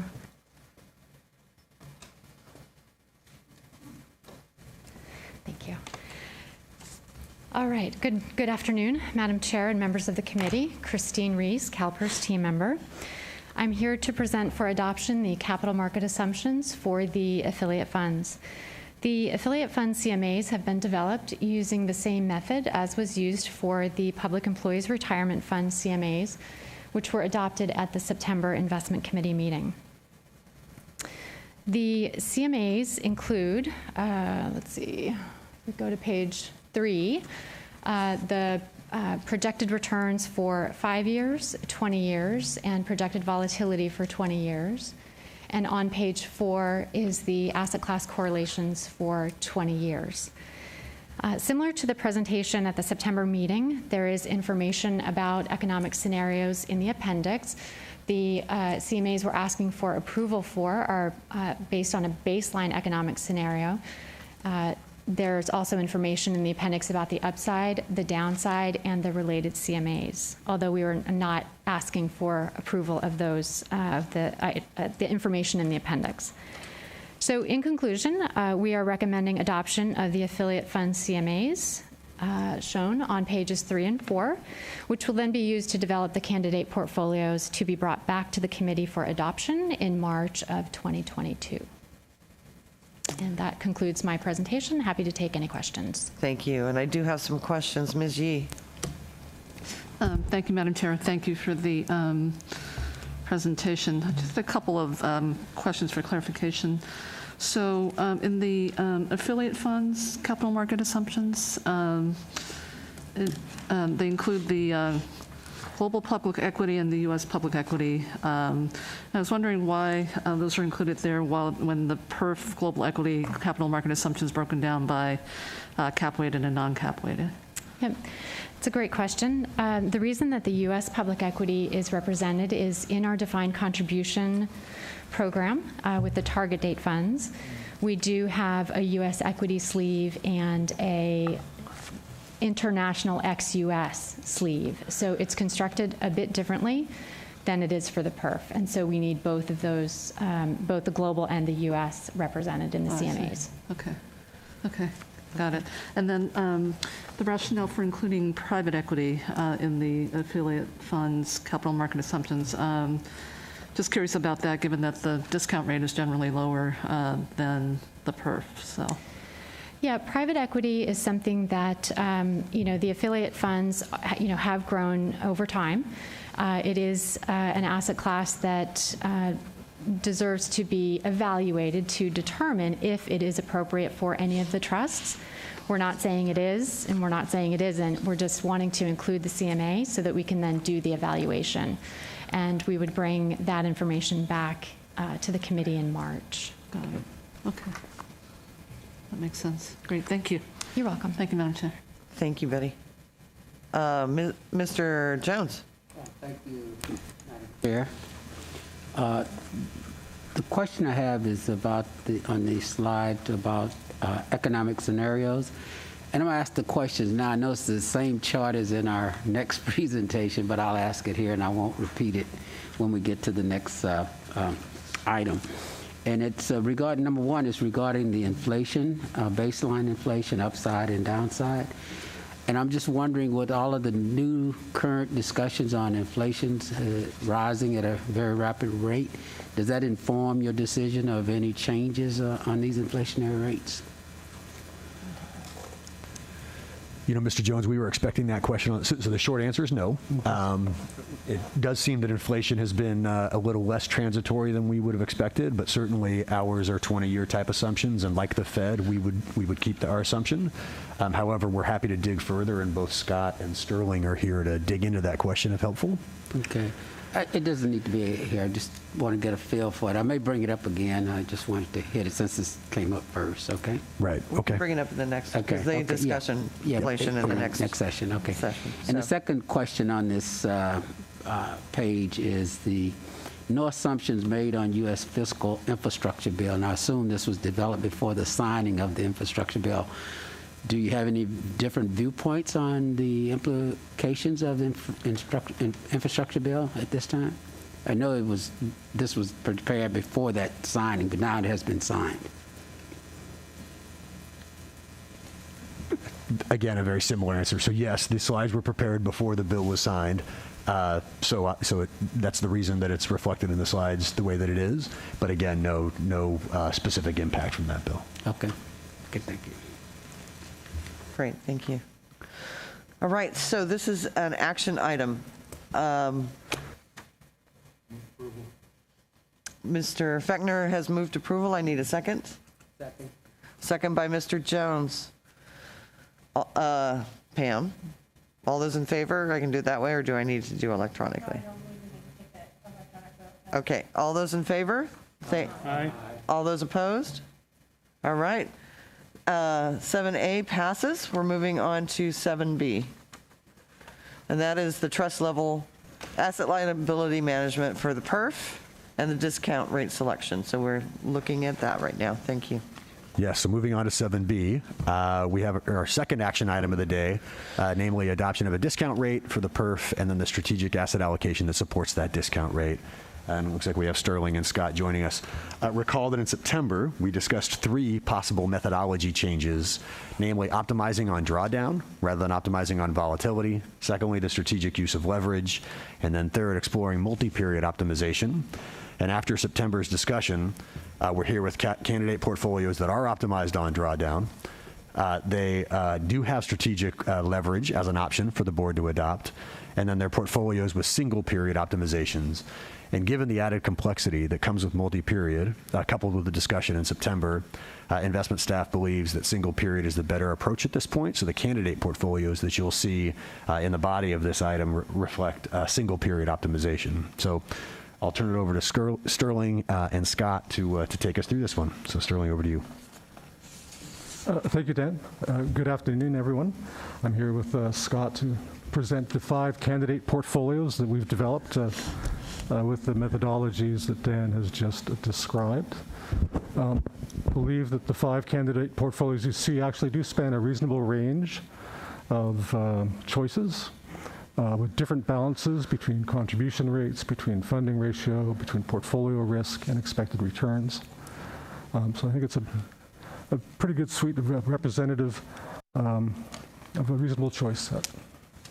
The way the materials are structured, the first few pages here are a bit of a review, but I want to be able to go over that material again in case there are any questions around some of the innovations that Dan has mentioned. So the leverage, for example, or the drawdown, or the multi-period. The novel aspect of the presentation today is a combination of the 5 candidate portfolios, followed by the very detailed actuarial analysis that Scott and his team have done to better understand the risks associated with the contribution rates and with the funding ratios. Now, with your permission, the first few slides we provided as reference material, so there's a glossary and the pros and cons. They are very similar to what was presented in September. Going by memory, the only exception to that is that the pros and cons for the multi-period optimization now mentions that it is more complex, and that's a con. Other than that, those 2 pages are the same, so with your permission, I will skip them. See if I can find the right arrow here. There we go. So with that then, I'd like to move to the slide on leverage. And again, we've included leverage as a strategic allocation in order to improve the diversification in the portfolio and to help reduce risk. So we think that's an attractive feature, and that feature is apparent when you compare the asset class mix in the 2 bar columns to the right. So if you look at those columns, the left-hand column where there's no leverage, you do see a slightly higher equity exposure, represented by the blue asset classes there, and a little less of the fixed income. So by and large, with the use of leverage, we can reduce the equity exposure just a smidge and increase the fixed income exposure, and the overall effect is with a modest level of leverage, we have a modest decrease in the drawdown risk of the portfolios. So that really is the key takeaway message for the strategic allocation of the leverage. In terms of 5%, the intent here, we feel quite comfortable doing this. We have a dashboard for liquidity and for leverage that we monitor regularly, and we think we're quite capable of managing through 5% leverage at this time. If we go to the next slide. This is the comparison of the single period versus multi-period, and as Dan mentioned, we're not recommending this. We just wanted to highlight that after quite a bit of discussion in September, it is something that in the future I think has a role to play here, but probably better to understand the complexities and the uncertainties that come with it first before we go down that path. What we have here, though, is just a quick comparison of 2 portfolios, one designed single period, one designed multi-period, to get some sense of the benefits as well as the differences. So if we look at portfolio B2, this happens to be a portfolio that has a projected return of 6.8 and over 20 years has drawdown risk of 23% and a volatility of 12%. And if we compare that over the 20 years with the multi-period, you do see a slight reduction in risk from 23 to 22.1. You do see a slight reduction in volatility, but you do see the same projected return. So the differences do lie in the middle, or sorry, the near term and the long term, where you do see significant differences in the level of risk between the single period and multi-period, and some differences in the returns. But all in all, we thought it would be best at this point to not recommend the multi-period, and perhaps come back at a later time to discuss it further in more detail. Thank you. The last innovation, at least in terms of the CalPERS ALM that we introduced, was the drawdown risk measure. And really what this slide does illustrate is that drawdowns are just a feature of being an investor. So here we have a history starting with about 20 years ago, and you do see some significant drawdowns, first of all. Measuring drawdowns, of course, is well aligned with our objective of minimizing losses. The other thing we illustrate here, of course, is the benefit of diversification. Even a well-diversified portfolio will experience losses. And depending on the level of risk and returns that we are seeking, it determines just how much we will participate in those drawdowns. What's important here is the blue line, the diversified portfolio, lower losses, trading off against less in terms of opportunity. That's always the trade-off. So lower returns in return for lower risk, lower drawdowns. So that's the primary illustration takeaway from that slide. If we move to the next slide, this was the materials. We're just trying to illustrate exactly what drawdown is. And maybe I'll spend a few minutes on this slide, if that's all right with everyone. Please. Wanted to point out, first of all, that it is well aligned with our constitutional objective of minimizing losses. That's a little bit different than volatility. So to see the difference, if we look to the diagram on the right-hand side, we have a bell curve that represents the distribution of possible returns. The volatility measures the variability around the mean. The mean is that vertical blue line. So the greater the volatility, the wider our bell curve. That's an important feature. But volatility involves both gains and losses. So we've moved to a feature, a measure for drawdown. So what do we have here? If you look at the side labeled losses, there is the potential there. And the way we measure is we look at the 3-year distribution. That's our starting point. What could happen over 3 years?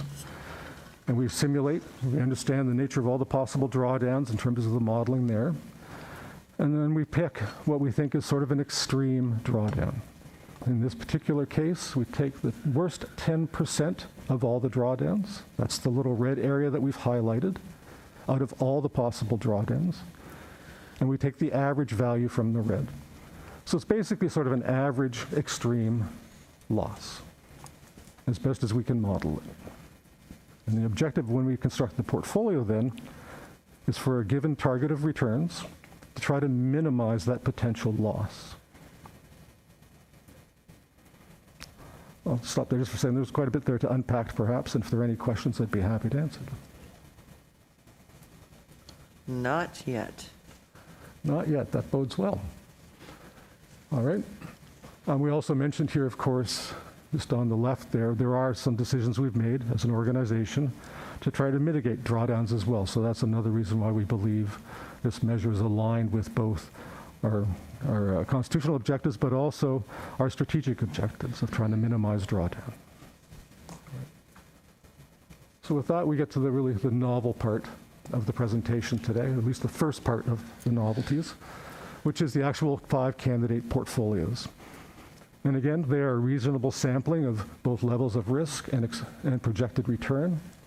Let me start from the left-hand side, where we have the asset allocation for the current portfolio. That's just to give us a sense of where we are today. You'll notice it has a fair amount of public equity and a modest amount of fixed income, and it has 1% allocated to liquidity. So basically, we were allocating 1% to effectively cash, willing to incur the cash drag. You'll notice there is no liquidity allocation in any of the candidate portfolios.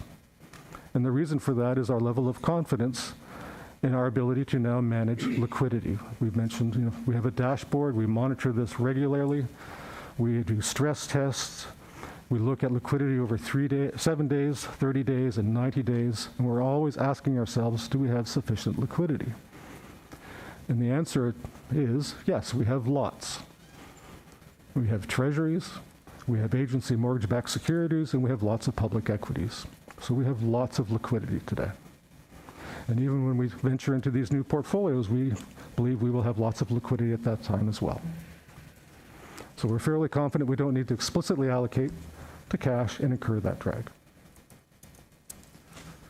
Now, if we look to the candidate portfolios themselves, they have 2 sets come in pairs and then 1 doesn't, so I'll just walk through them. We have 2 portfolios that have a projected return of 6.5%. We'll have the statistics on the next page in terms of the actual amounts of risks and so on for each of these portfolios. But the overall pattern here is about 50%, my eyesight's a little bit tough from here, but public equities, and we have a sliver of leverage, 3% leverage. Just so happens that this is getting this level of return does not demand a lot of leverage in terms of diversification benefits, because there's already a fair amount of fixed income in the portfolios. If we go to 6.8 projected return, there we do see now, again, public equities, but the leverage does reduce the public equities, and we do see an increase in the allocation to the fixed income. The last portfolio, C1, it's actually not possible to get to the 7.0% portfolio, and in part that's because of constraints. That the asset classes that do provide those high returns, we simply can't not get enough of them. So private equity, for example, it's one of the promising asset classes there. So as a result, leverage here does offer the best possible diversified portfolio, but you still can't get there without leverage. So it's a bit of a trade-off there. So those are the 5 candidate portfolios, offering, again, a range of risks in terms of portfolio drawdown and as well as the projected returns. The next slide quantifies these things. And again, these are numbers, and they are certainly indicative, but they come from models, but they do give us some insight and some idea of the directionality of these things. So again, we can compare. And I think what stands out, actually, is that the current portfolio has a projected return of 6.2%, but a drawdown risk of 22.6%. It's simply not designed for the times. The times have changed since this portfolio was put together. So if we look at the other portfolios, if we look at 6.5, portfolios A1 and A2, they have projected returns of 6.5 for both of them. The first is not levered, so you see it has a drawdown risk of 20.4%, whereas the levered version, which had 3% leverage, has drawdown of 20.1%, so a modest decrease in drawdown risk. If we go to portfolios B1 and B2, here now again we have a levered and unlevered portfolio. The unlevered portfolio, 6.8% projected return with a drawdown of 23.6%. We can compare that with the drawdown for the levered portfolio, which is 23%. So again, a modest reduction in that level of risk in return for a modest level of leverage. The last portfolio, C1, is levered, and it has a projected return of 7.0, and you can see a significantly higher drawdown than the others at 25.5%.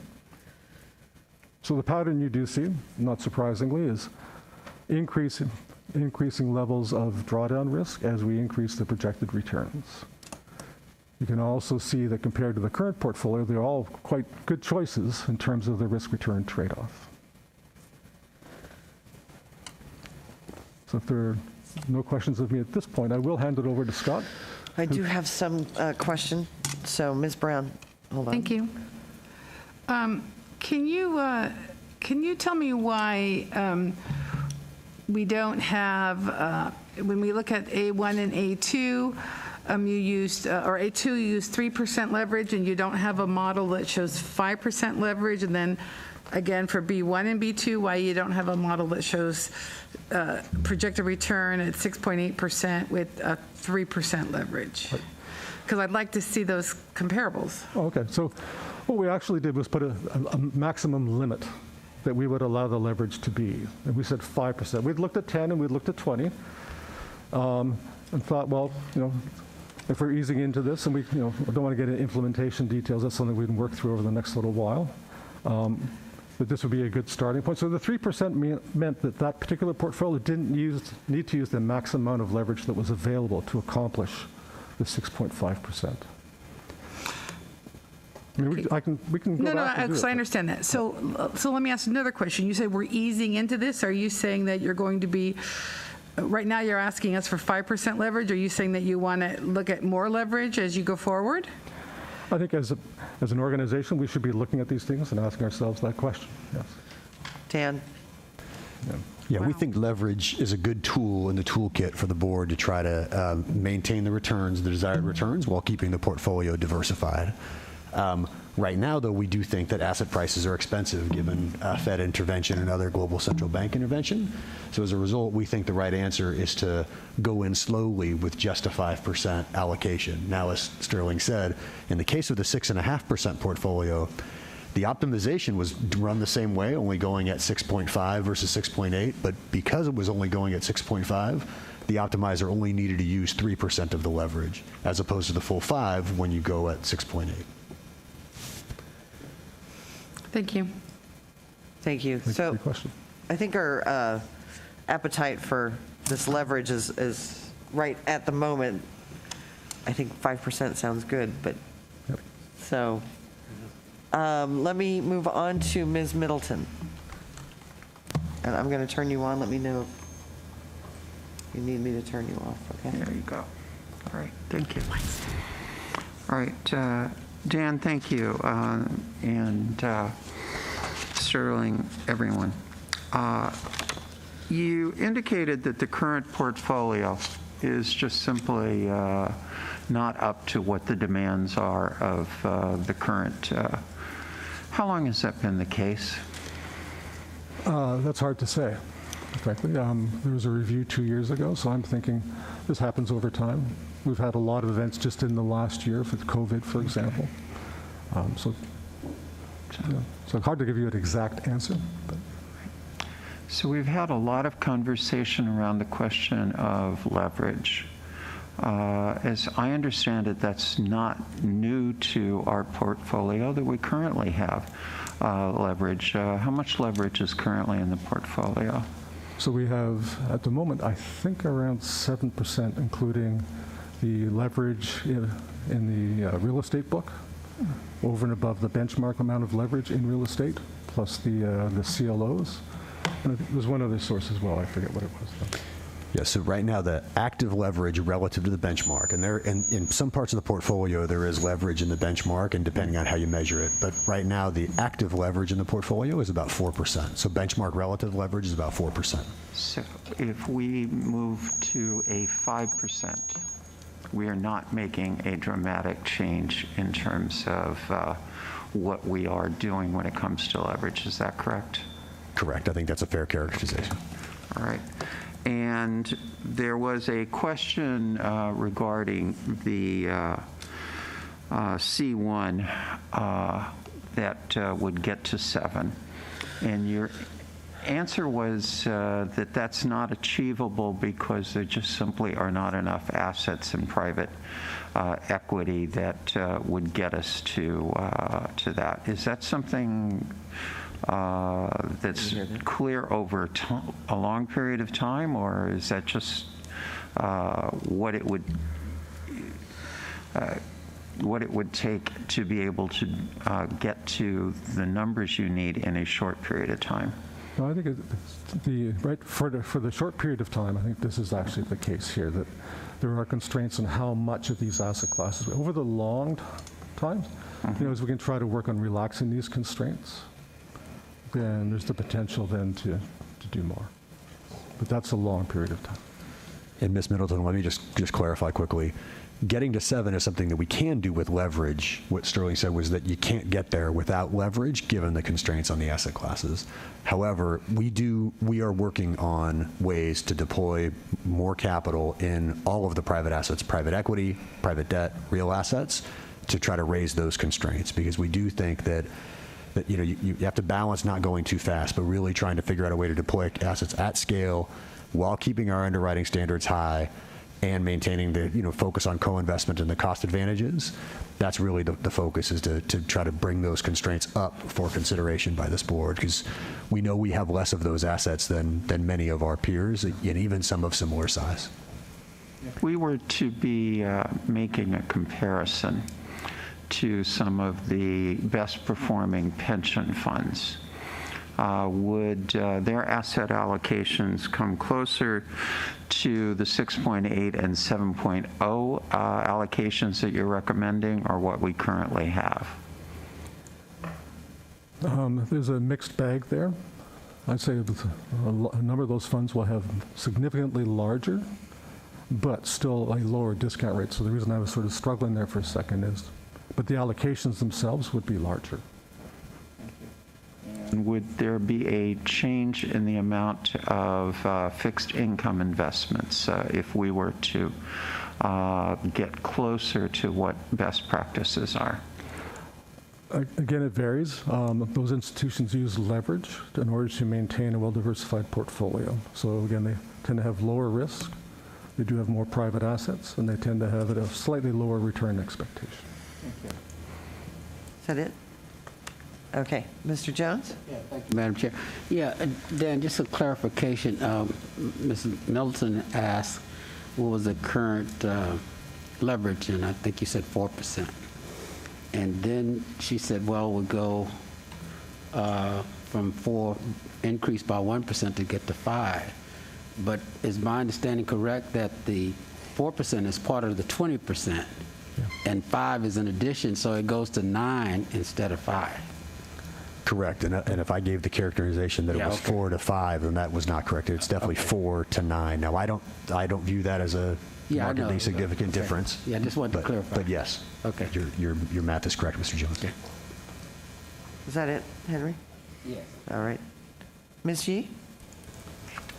Thank you, Madam Chair. And I know we're going to go into the risk and the employer contribution discussion shortly, but I wanted to just understand the candidate portfolios a little bit more.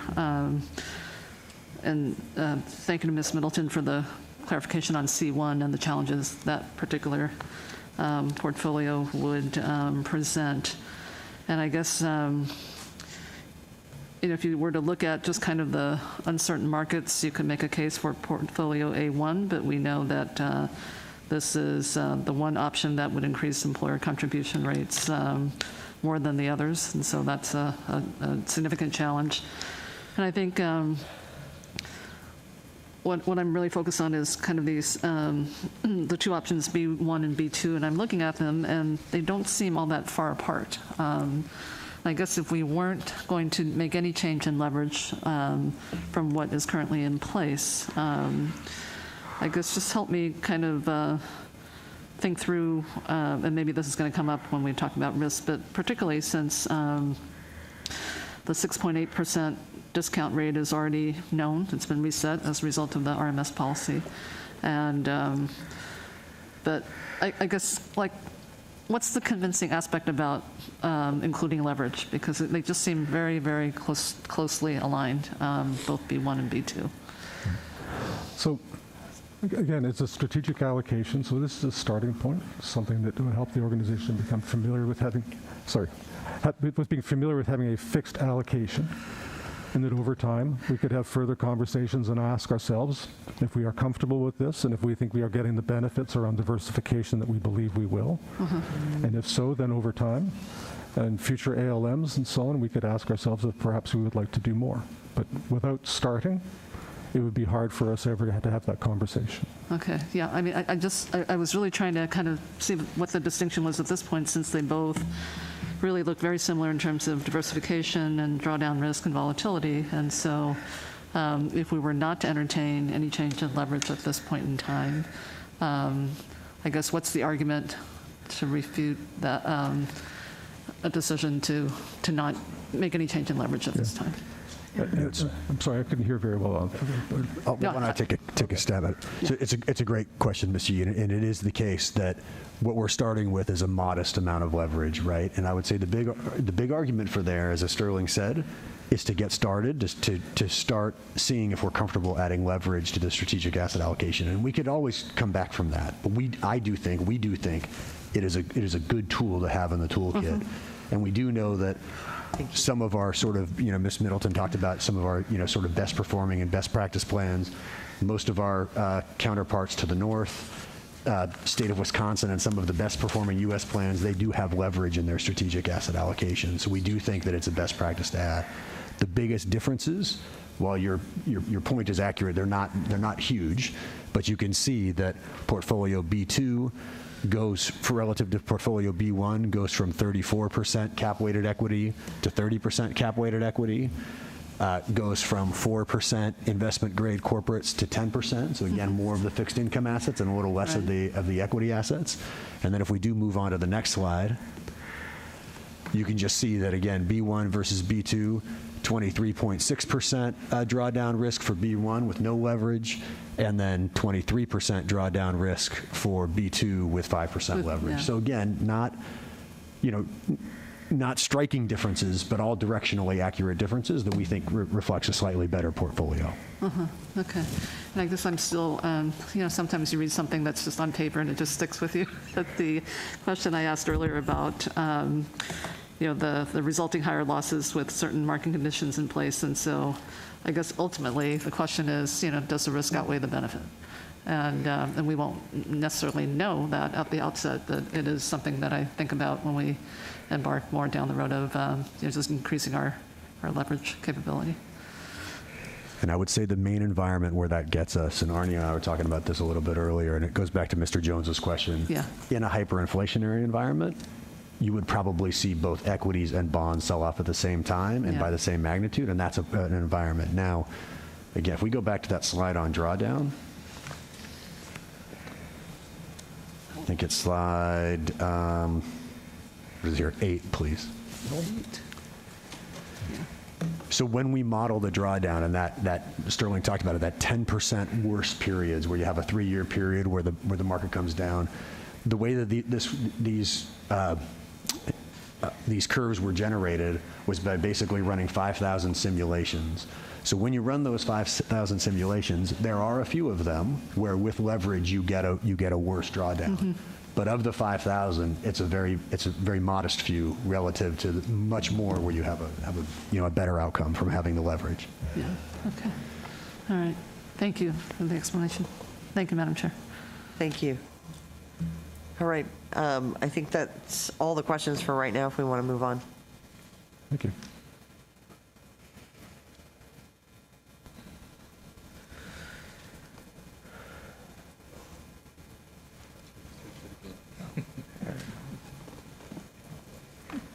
What you hear? Let's get this one. All right, good afternoon, committee members. Scott Taranda with the Asheville office. Part of the key consideration when we look at and evaluate these portfolios is to look at the impact of these portfolios both on the contributions as well as the funded status and the risk associated with the various portfolios.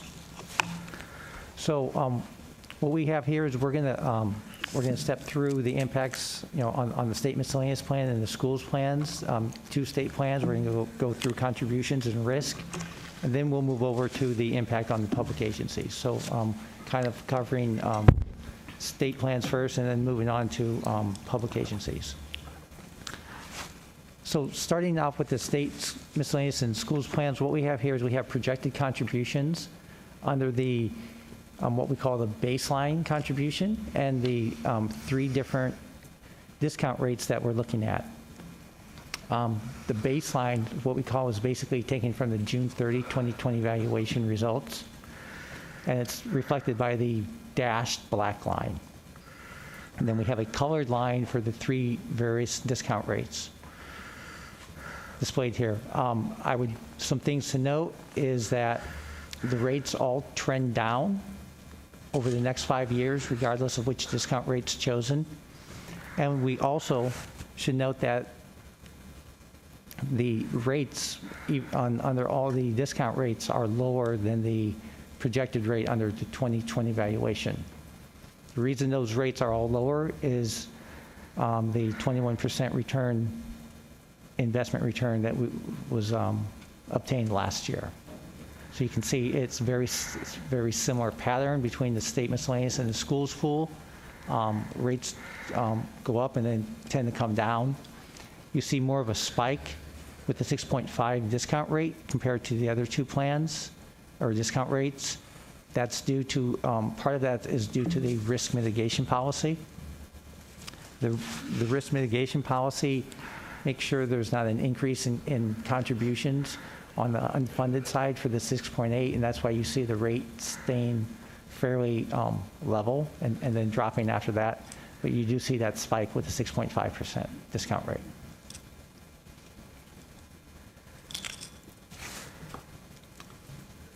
Going on to this chart here, what we do is we have all 5 portfolios displayed here, and what we have is we have expected employer contributions over the next 30 years. We have a distribution of those contributions for each of the 5 portfolios. And we also have the probability of falling below 50% under each of the portfolios. Let's start with the first column, A1, and we just look at the top section. You see the median contribution rate at 19.3%. We have the kind of a higher 25th percentile and the 75th percentile to kind of give a range of where those contributions are, of 9.6 and the higher end of 35.5.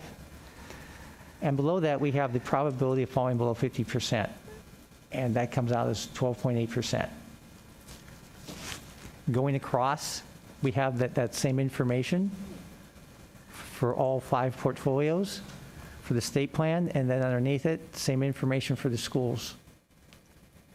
Some things to note on this chart. As the discount rate increases, the probability of falling below 50% increases as well. So as the discount rate increases, the risk associated with falling below 50% increases. Offsetting that would be the decrease in contributions. You can see the contributions decrease as we increase in discount rate. I think you're all very familiar with that, as a higher discount rate relates to lower contributions. Now, if comparing just two portfolios, one with leverage and one without leverage, say for example, we're looking at B1 and B2, the range of contributions stays relatively the same. The median drops somewhat when you add leverage. I think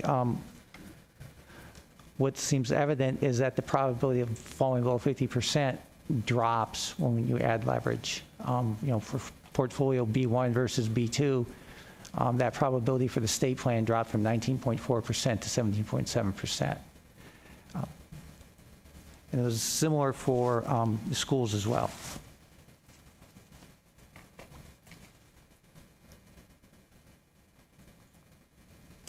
Moving on to the public agencies. What we have here is we have discount rate impact on the first year employer contributions for the non-pooled public agency plans. We have the 3 discount rates up for consideration, and we have it broken down into what we call lower funded, medium funded, and higher funded plans. As you can see, the expected contribution is higher as for each of the lower discount rates, but you can see a more, I think, substantial impact is being generated by the funded status. As you can see, the difference between medium funded versus lower funded, the contribution rates differ by roughly 20%. And that still holds even between the higher funded and the lower and the medium funded plans. The takeaway from this would be that the funded status is a key factor in the current contribution rates, and it's something to just keep in mind as we discuss risk and where the plans are in terms of contribution levels.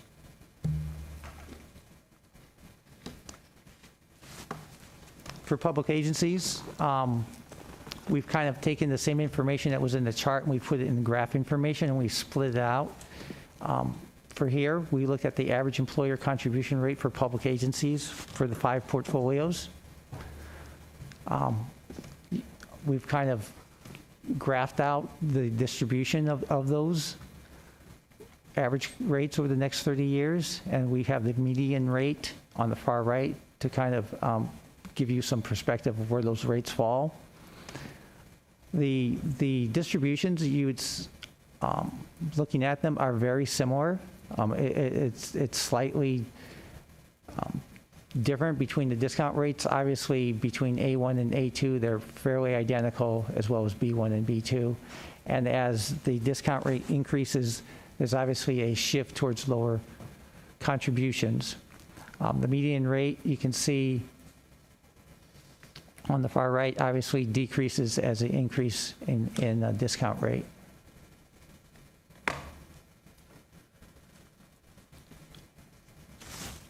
Moving on to what we call the risk, the probability of the funded ratio dropping below 50%.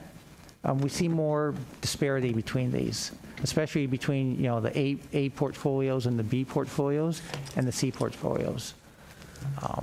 You look at the median values on the far right, you can see that going from a discount rate of 6.5 to the 6.8 results in an increase of 5% in terms of the probability of dropping below 50%.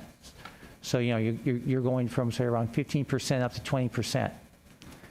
Likewise, when you go with the 7%, you're looking around still another 5% increase in risk for plans dropping below 50%.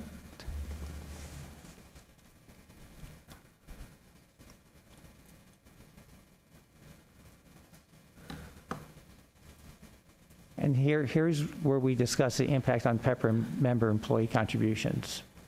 I think everyone's well aware that when PEPR was implemented, part of the law states that employers and employees are required to share the normal cost. As we drop down the discount rate and include the new assumptions that were being proposed tomorrow, there's impacts on employee contribution rates. If you look at the first group of charts here, we have the average rate increase expected for the PEPR employees at the 6.5, 6.8, and 7% discount rate. And looking at the 6.8 discount rate, you can see that we expect the average rate increase to be 0.8%. So that's almost a 1% increase in employee contributions. On the right-hand side, we have the percent of non-pooled public agency plans that we anticipate being affected by these changes. At the 6.5%, we expect 100% of the plans to be impacted. And that, for the 6.5, for example, 100% of the plans would be impacted, and we see the median rate being 1.4%. Moving down to the 6.8% discount rate, we're still anticipating over 90% of the plans having an impact on the employee contribution rates. And then finally, on the far right, with the 7% discount rate, you can see there are still plans having an impact. The number of plans have dropped down to around 30%, but you can see the average increase is still over 0.5% on the employees. And I will pause here for questions. Yes, we do have questions. Mr. Jones. Yes, thank you, Madam Chair. What these charts demonstrate that there's a fixed universe. You got three sources of revenue. You got the investment returns, you got the employee contributions, and the employer contributions. So you can go out and take risks on 7%. If you don't get it, it's going to come right back to affect the employer and the employee in some cases. So I think we need to be mindful of that bigger 7% risk, because if we don't achieve it, we're going to come back and hit the employer. That's true. And that risk translates directly to the employer's side. So as you mentioned, we make adjustments on the contributions every year based on the experience of each of the plans, and as well as the investment returns. And we make slight adjustments up and down to try and keep the funding is stable, but on a projected basis. And when the returns are high and the experience is good, the rates will come down, but vice versa, when the returns are low, there'll be an increase in rates. Okay. And that tends to go to the employers, because the employers tend to pay the majority, if not all, of the unfunded. So we just need to be mindful of adopting that discount rate, the pluses and minuses of low versus high or average, trying to minimize the impact on our employers and employees going forward. On page 14, what is the hash mark? 14? Okay, the hash mark is the baseline. So what we did here is we took the 2020 valuations, and we took the current contribution rates, the average for these, and put it there so you can see the comparison. So when you, for example, let's look at the, you can see for the medium funded plans, there'd be a slight decrease if we a 7% was adopted, the 6.8 contributions are still, on average, comparable to where they were at our current, when we did the valuations at 7% on the 2020 valuations, and obviously you see the jump at the 6.5%. What's keeping those rates at the 6.8 lower than the current baseline is that 20% plus return that we got last year. That's what's bringing those rates down compared to where they were last year. So the hash mark again is? It's the average of where things were in 2020 before a reflection of any change in discount rate or assumptions, or that 20%, 21% return that we got last year. Okay, before that. Yeah, so it's just to give you a feel for where things are, because sometimes we get questions of, I see these numbers, but where are we now in relation to where these thank you. graphs are? Thank you. Mr. Rubalcava. Thank you, Mr. Chair. Scott, you mentioned that on study number 14, that one of the key determinants of the impact on the employer will be the funded ratio, funded status. Yes. And one can also say that, and then we see on item 17, the impact on employee contribution. So I just want to understand the relationship. So as funded ratio increases, there's less unfunded liability. And so what's more determined is the normal cost. So the employer may actually have an actuarial gain, but because of PEPRA now becoming more and more prevalent, that actuarial gain may not translate to the employer. Is that correct how I read it? Yes, that's correct. The investment gain will reduce the unfunded liability, and that will reduce the employer cost, but it doesn't affect the normal cost.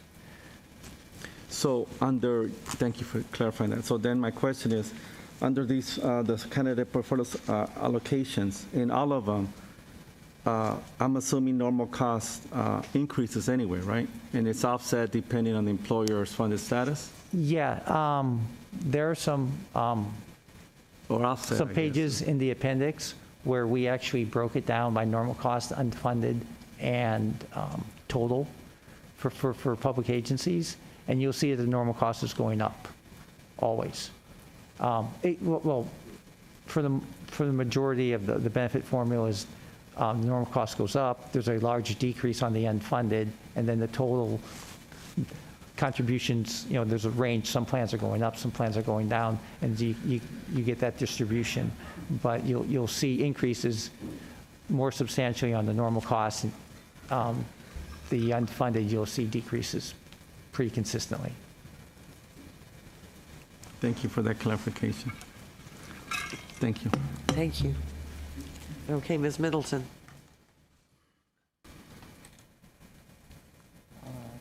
Hold on, working on it. Yeah, there we are. Thank you.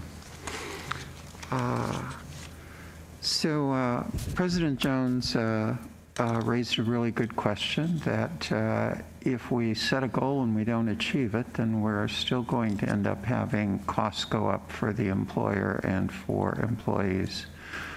But on the other hand, if we set a goal and we exceed it, under what circumstances do the costs then go down for the employer and the employees?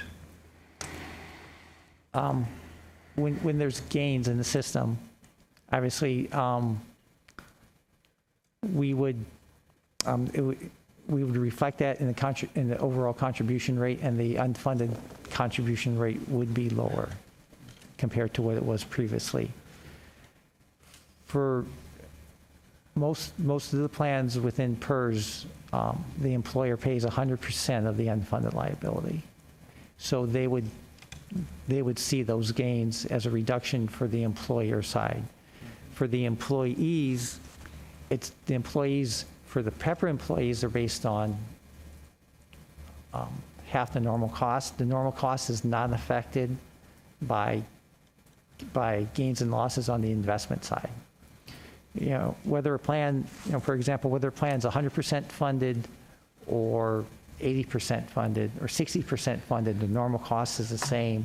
And if you're splitting that 50-50 between employers and employees, it's not going to change regardless of the funded status. All right, next question. Could you go back to page 12, the projected employer contributions? In both of these, you're showing a initial spike in costs, and then the amount of employer contributions is diminishing over time. Could you talk about a little more about why that will be happening in that fashion, and what tools might we have to even out those costs for employers over time? Right, so the reason, and I think we'll look at 6.5 because that's the most prominent one in this example. That's reflecting the change in liabilities as if we drop the discount rate to 6.5. And our current amortization policy amortizes all demographic changes and all demographic gains and losses, assumption changes and method changes over a 20-year amortization period. For the investment side, investment gains and losses, everything is amortized over 20 years, but there's a 5-year ramp up on the investment side. The investments are a lot more volatile and they have a lot more impact on the contributions. And so we have a 5-year ramp up to kind of smooth those out. So since we had such a large gain last year, you can think that we start out with, say, a smaller credit, and that credit increases over the next 5 years. And that's why you can see those rates trending down in all the cases, is that it's that ramp up of the investment gain loss from last year. That's what happens. We smooth in that credit on the gain from last year. The exact opposite happens when you have a loss. Instead of jumping up immediately when you have a loss, we transition up. This helps to counteract if you have a large gain one year followed by a large loss the following year. Instead of having your rates kind of go back and forth, this kind of smooths the rates out on the investment side. So, it's set up to kind of smooth the numbers out as it is. And that's why you've seen it trending down. There's, you could look at that 5-year smoothing, shortening it. If you shorten it, it's going to add more volatility. I mean, it would add more volatility because you would get your if you had a gain, you'd see decreases sooner. The flip side is on losses, you'd see increases much more quicker. Scott, I think I get what the point you're making. We're still looking at some real issues impacting employers in terms of cost. And every tool that we can use that minimizes the volatility of the rate that the employer is paying is something that, right, that we need to be examined. Well, that's kind of like when you think about it, that's what the funding risk mitigation policy did. When the discount rate went from 7 to 6.8, that increase in liability was offset by the gain on the investment side, and you can see that's why that curve didn't go up. It went up, and it stayed below where it was before. Thank you for that. Sure. All right, Mr. Fechner. I'm on page 18. If we're ready to change the next page.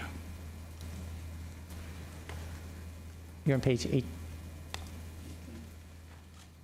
The Next last page. page before the appendix. Oh, okay.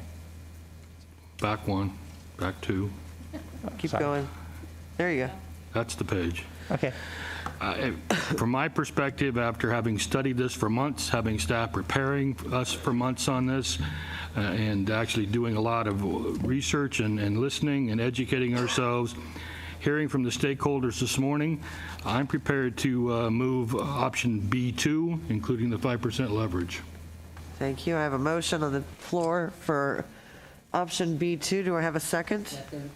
Seconded by Mr. Jones. 6.8 with leverage, yes. No, it's the 7.5. No, I'm just kidding. Okay. I want to make sure everybody's questions were answered before we take a vote. So, Ms. Brown? Thank you, Madam Chair. I have some sort of general questions. What percentage of our employees are currently PEPRA, of active employees are currently PEPRA? And how is that trend line moving? 1% a year, 2% a year? I'm going to hold you to this number, Scott. Generally. General, I think we're approaching around 50%. What? 50. 50? 50? 50. Yeah. Okay. It might be a little bit less, but depending on some of the safety plans, but somewhere around 50%. And I think that changes anywhere from around 3 to 4% a year. And then I assume that would slow down a little bit as we get more PEPRA, right? Correct. Okay. Did we see a big jump in I think we saw a big jump in retirements, right? So we're probably going to see another big jump because of COVID. I think we heard that from. I would say Anthony would have that information, and we could always get you numbers on that. So any decision we make in terms of changing the discount rate would also not only impact employers, but the PEPRA employees would also have to pay more. Okay. And then I have another general question about leverage, Mr. Bienvenu. The models here talk about 3% or 5% or no leverage at all. But then I heard for the first time here in open session that this 5% is just a first step or a baby step. We might be looking at even more leverage. And so my question is, doesn't the staff have the ability to use leverage now up to 20%? Not there. So we currently have the ability to take active leverage, so that's benchmark relative leverage of up to 20%. What this would do would be to add leverage into the strategic asset allocation as a diversifier. So where Arnie mentioned, we can use the active leverage to add active risk and therefore active return, but is not intended to sort of diversify risk. Whereas adding leverage to the strategic asset allocation would act as a diversifier and a return and a risk reducer. Thank you. Thank you. Ms. Ortega. And kind of passed, but I'm going to ask anyway. Back on slide 12. Can you just clarify when you were explaining the spike? I think you were using the green line as an example, but the dotted line is described as the base, but it was still going up a bit too, right? And is that from prior funded status, or just why is the dotted line going up anyway? Why are all the other lines? The dotted lines going up, I think, just expected, those, you think about, we had losses in terms of investment gains a couple of years ago. Those are working their way into the contribution rates. Okay. You can see rates go up just slightly. They kind of start to level out. Okay. And that's what's kind of happening. If you look at the state projections and the schools projections, they went up for about a year or two, and then they kind of leveled out. We're seeing that across a lot of the plans where rates were going up, substantially over the last 5 years. They're starting to level out now, and with the gains that we've had recently, they're starting to trend back down. Okay. That's what I thought. I just wanted to make sure because of the contrast to the point about the spike because of the discount rate. Yeah, the spike, there's a couple of things going on. You know, we have the change of assumptions, change in discount rate. There's a number of factors going into that. It's just more pronounced than the orange line because the orange line's the policy on the risk mitigation flattens that out. Right. And that's not happening with Right. the 6.5% discount rate. Thank you. Does that answer it? All right, great. Mr. Rublikava? Thank you.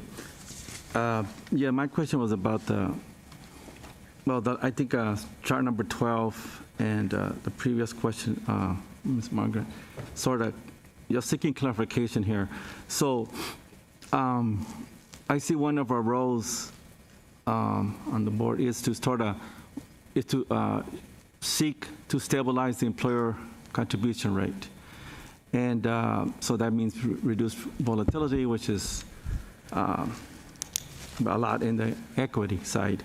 And I noticed that it's in support of the motion on the floor, B2, 6.8 discount and 5% leverage. And my question is about the leverage.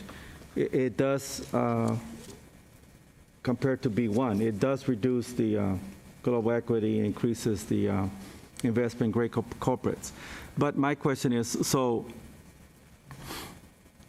this 5% leverage, that's what makes that possible, right? It takes, it's a term I picked up someplace, I'm not sure here or for some other meeting, but it takes risks off the table. Is that correct?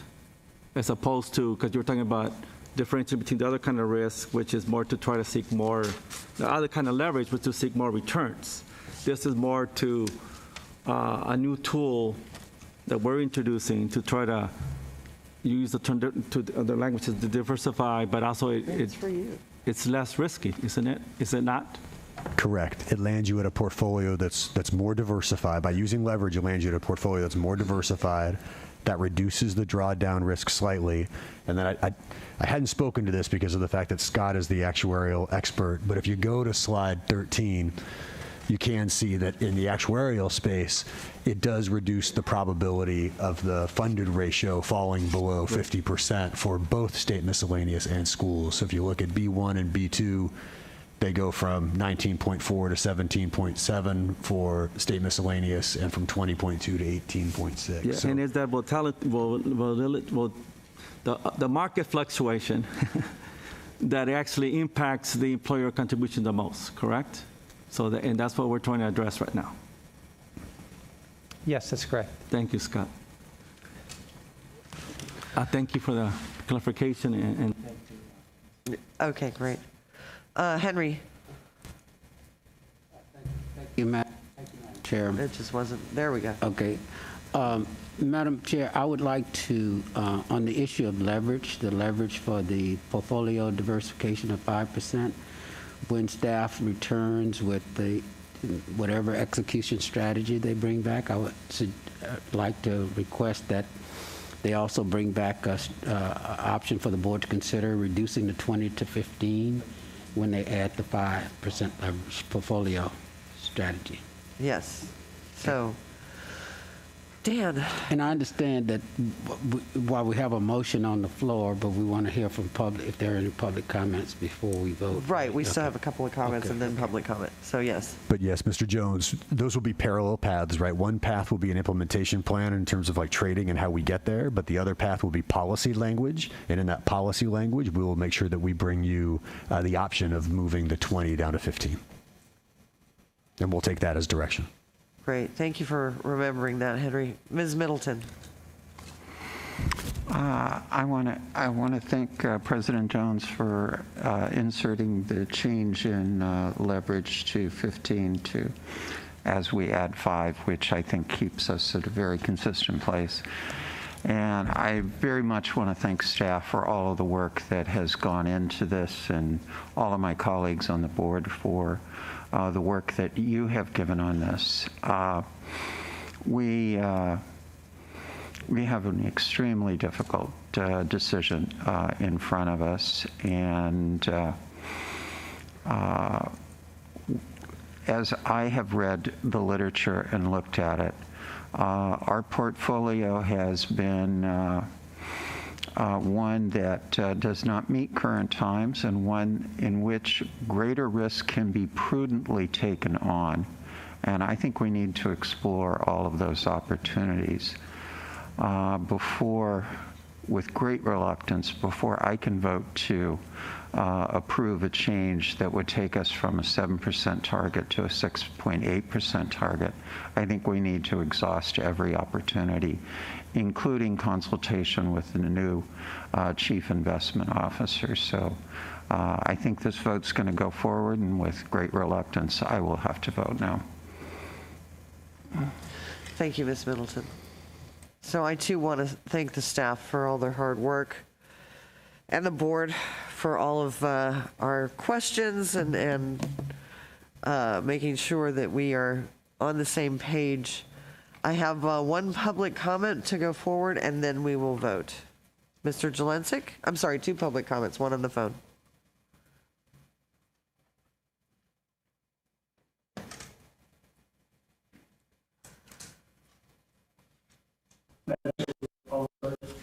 I'll do Mr. Jelensik and then the phone. Okay. Go ahead, JJ. Yeah, I'm JJ Jelensik, and I know that some of you will ignore me. However, I want to take away your defense that I didn't even think about that. You are fiduciaries and therefore held to the highest legal and ethical standards. You owe a fiduciary obligation to the beneficiaries. While the staff would like you to think you have a fiduciary obligation to the system, you don't.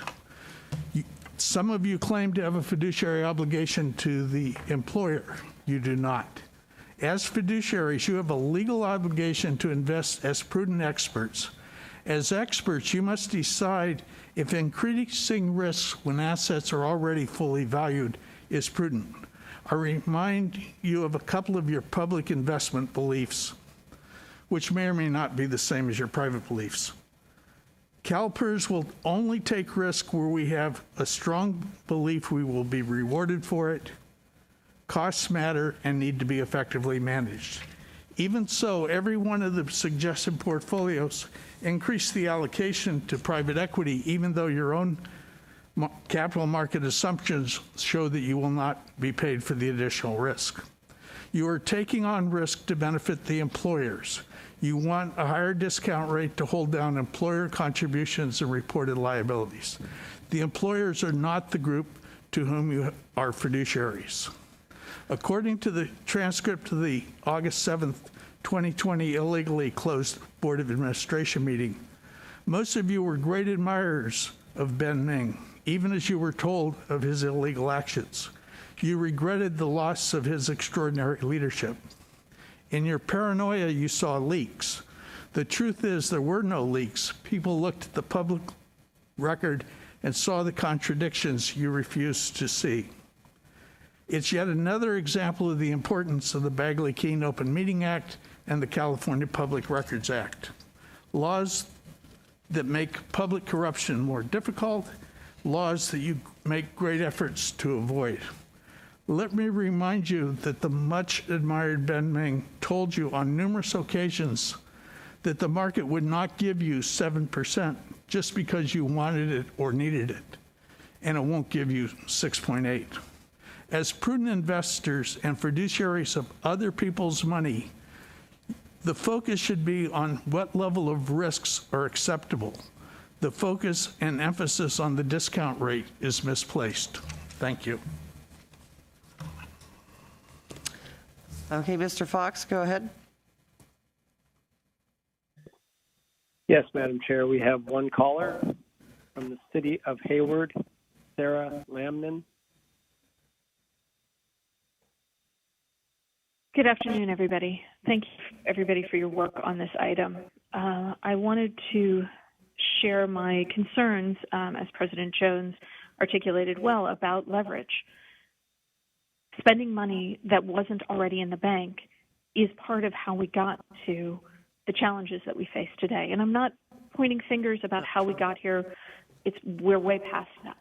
But what we do have to do is, as stewards of public money, as you the esteemed board all are, and as we are as employers, including the City of Hayward, the idea of borrowing more money to pay a debt, which was built on money we didn't have in the first place, feels contradictory to me. At the same time, I absolutely see that that 7% is unrealistic. We knew that when I was before you a few years ago in the last ALM cycle. But what is also unrealistic is the ability of PEPR employees and cities to pay these bills. We've got to focus on the expense side of the equation. That's not today's conversation, but I would love to hear a commitment to actually working on that. A couple things I want you to keep in mind, please, that not all property tax bases are equal. And in our quest to have housing affordability, that means that property tax values are also lower. Therefore, our abilities to pay higher prices. And for the city, we're talking about, with a 6.8, probably doubling our annual increase in PERS costs and OPEB costs. So, the property taxes, the money isn't necessarily there. And we're trying to keep the property taxes low so that people can afford to live in our communities. Similarly, we've worked really hard to make sure that our employee base is as diverse as our communities, which means that a lot of our PEPR employees are not only, of course, our lower paid employees because they're newer, but they're also our most diverse employees. And so I ask you to think really carefully and perhaps amend your motion to just be 6.8 and make a commitment to really working on the expense side of the equation. Thank you. All right, thank you. I have one more comment, Mr. Jones. Thank you, Madam Chair. I know we're getting ready to vote, but I thought I would ask if our consultants, Wilshire, would come forward and express a view on these options.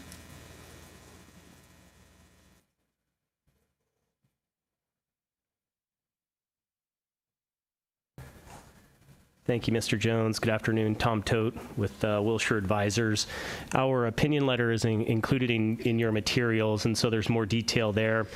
So I just thought I'd maybe focus my comments on the process as well as risk management. We've talked a lot about leverage and liquidity, and I'm happy to answer any additional questions.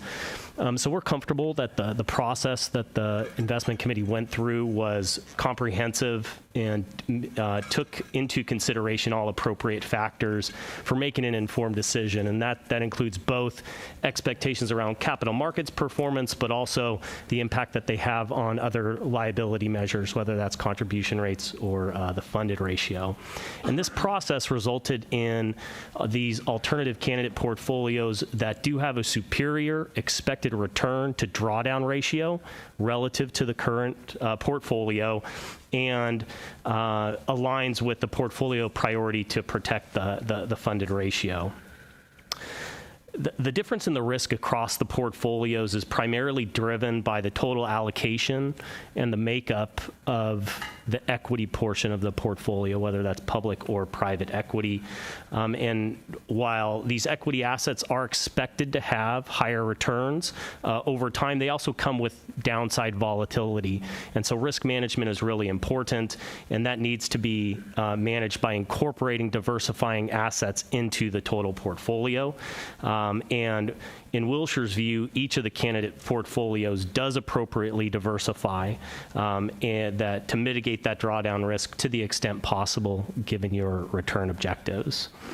And so just in conclusion, to reiterate, by stepping through the asset liability management process in a disciplined way, incorporating feedback from a variety of stakeholders, I think the investment committee can be comfortable that these final candidate portfolios are consistent with your portfolio preferences and your return objectives. And we'd be happy to answer any questions. Hold on, there you go. Yeah. My final question is, we have a motion on the floor, 6.8. What is your view on adopting that 6.8? With leverage. I'm sorry, Mr. Jones, can you repeat that one more time? I said that we have a motion on the floor of 6.8 with leverage, and I'm asking what's your viewpoint on that recommendation? Mr. Jones, we are comfortable with that portfolio and are very supportive, in particular, of utilizing leverage as a portfolio construction tool that is consistent with discussions that we've had with the investment committee for some time, including coming out of the 2017 ALM process. So we are very comfortable with that portfolio. Okay, seeing no other questions, I'm going to go ahead. We've got a motion on the floor by Mr. Fechner, I believe, and seconded by Mr. Jones, correct? And Madam Chair, can I just confirm, the motion on the floor is both to adopt a discount rate of 6.8 and to adopt that portfolio B2 to support that discount rate. Right, correct. So we're going to take a vote. Pam, do I need to? I do not, so let's do a voice vote. Do we need a roll? Or electronic? Electronic vote? Thank you. Okay, so electronic vote. All those in favor, well, go ahead, you guys. Electronic vote.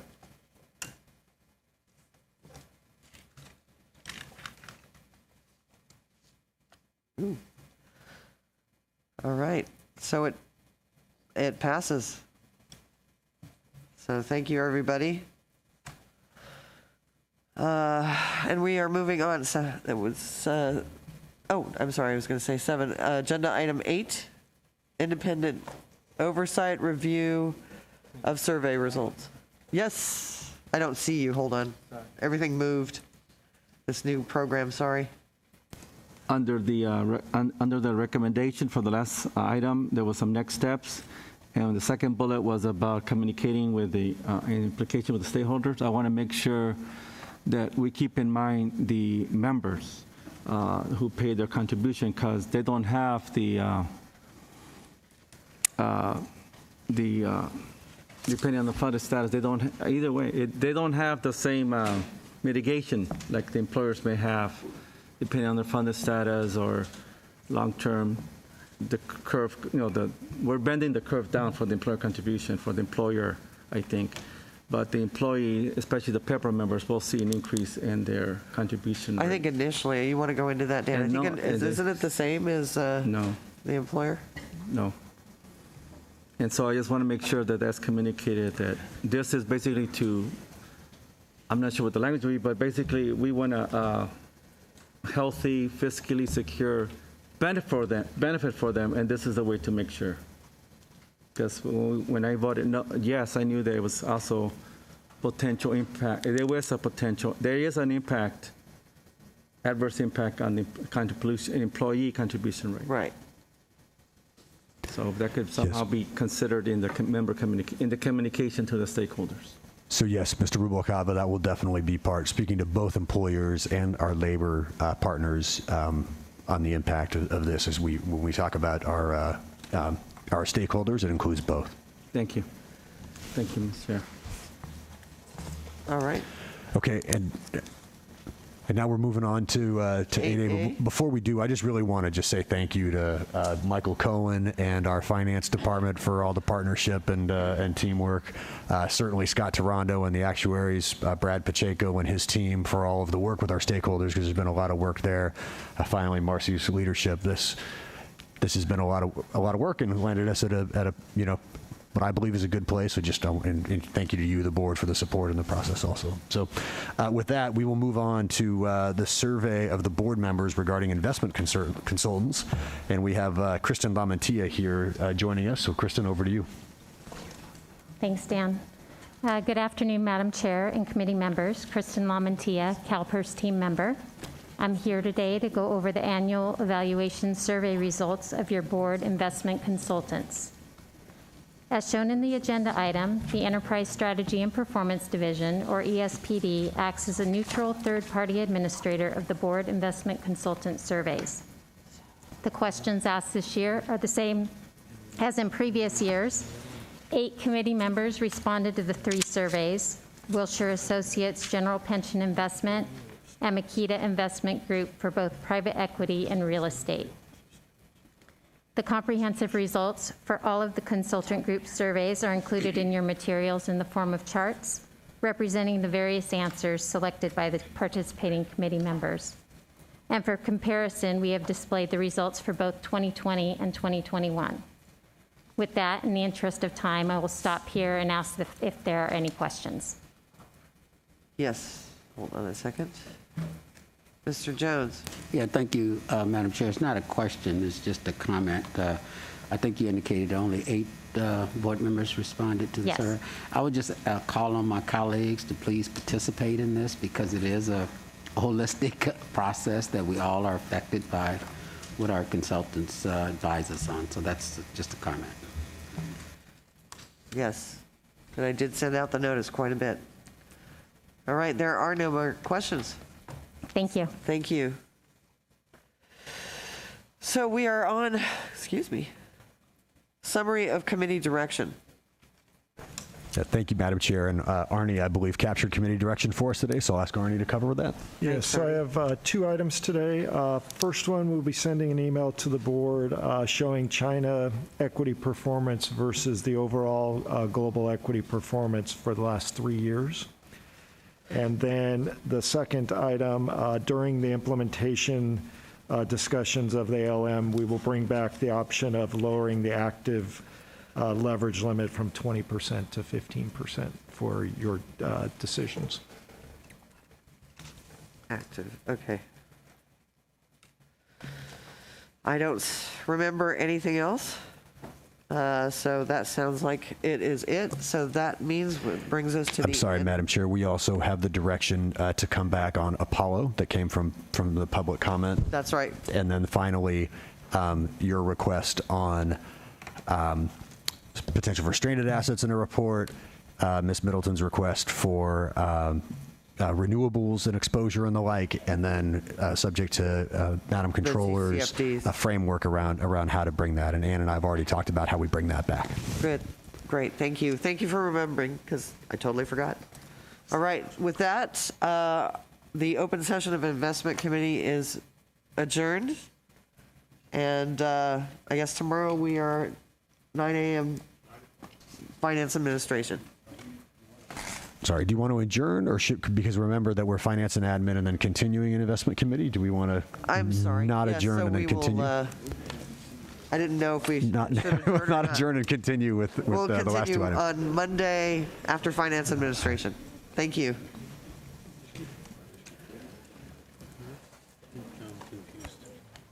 We have a meeting.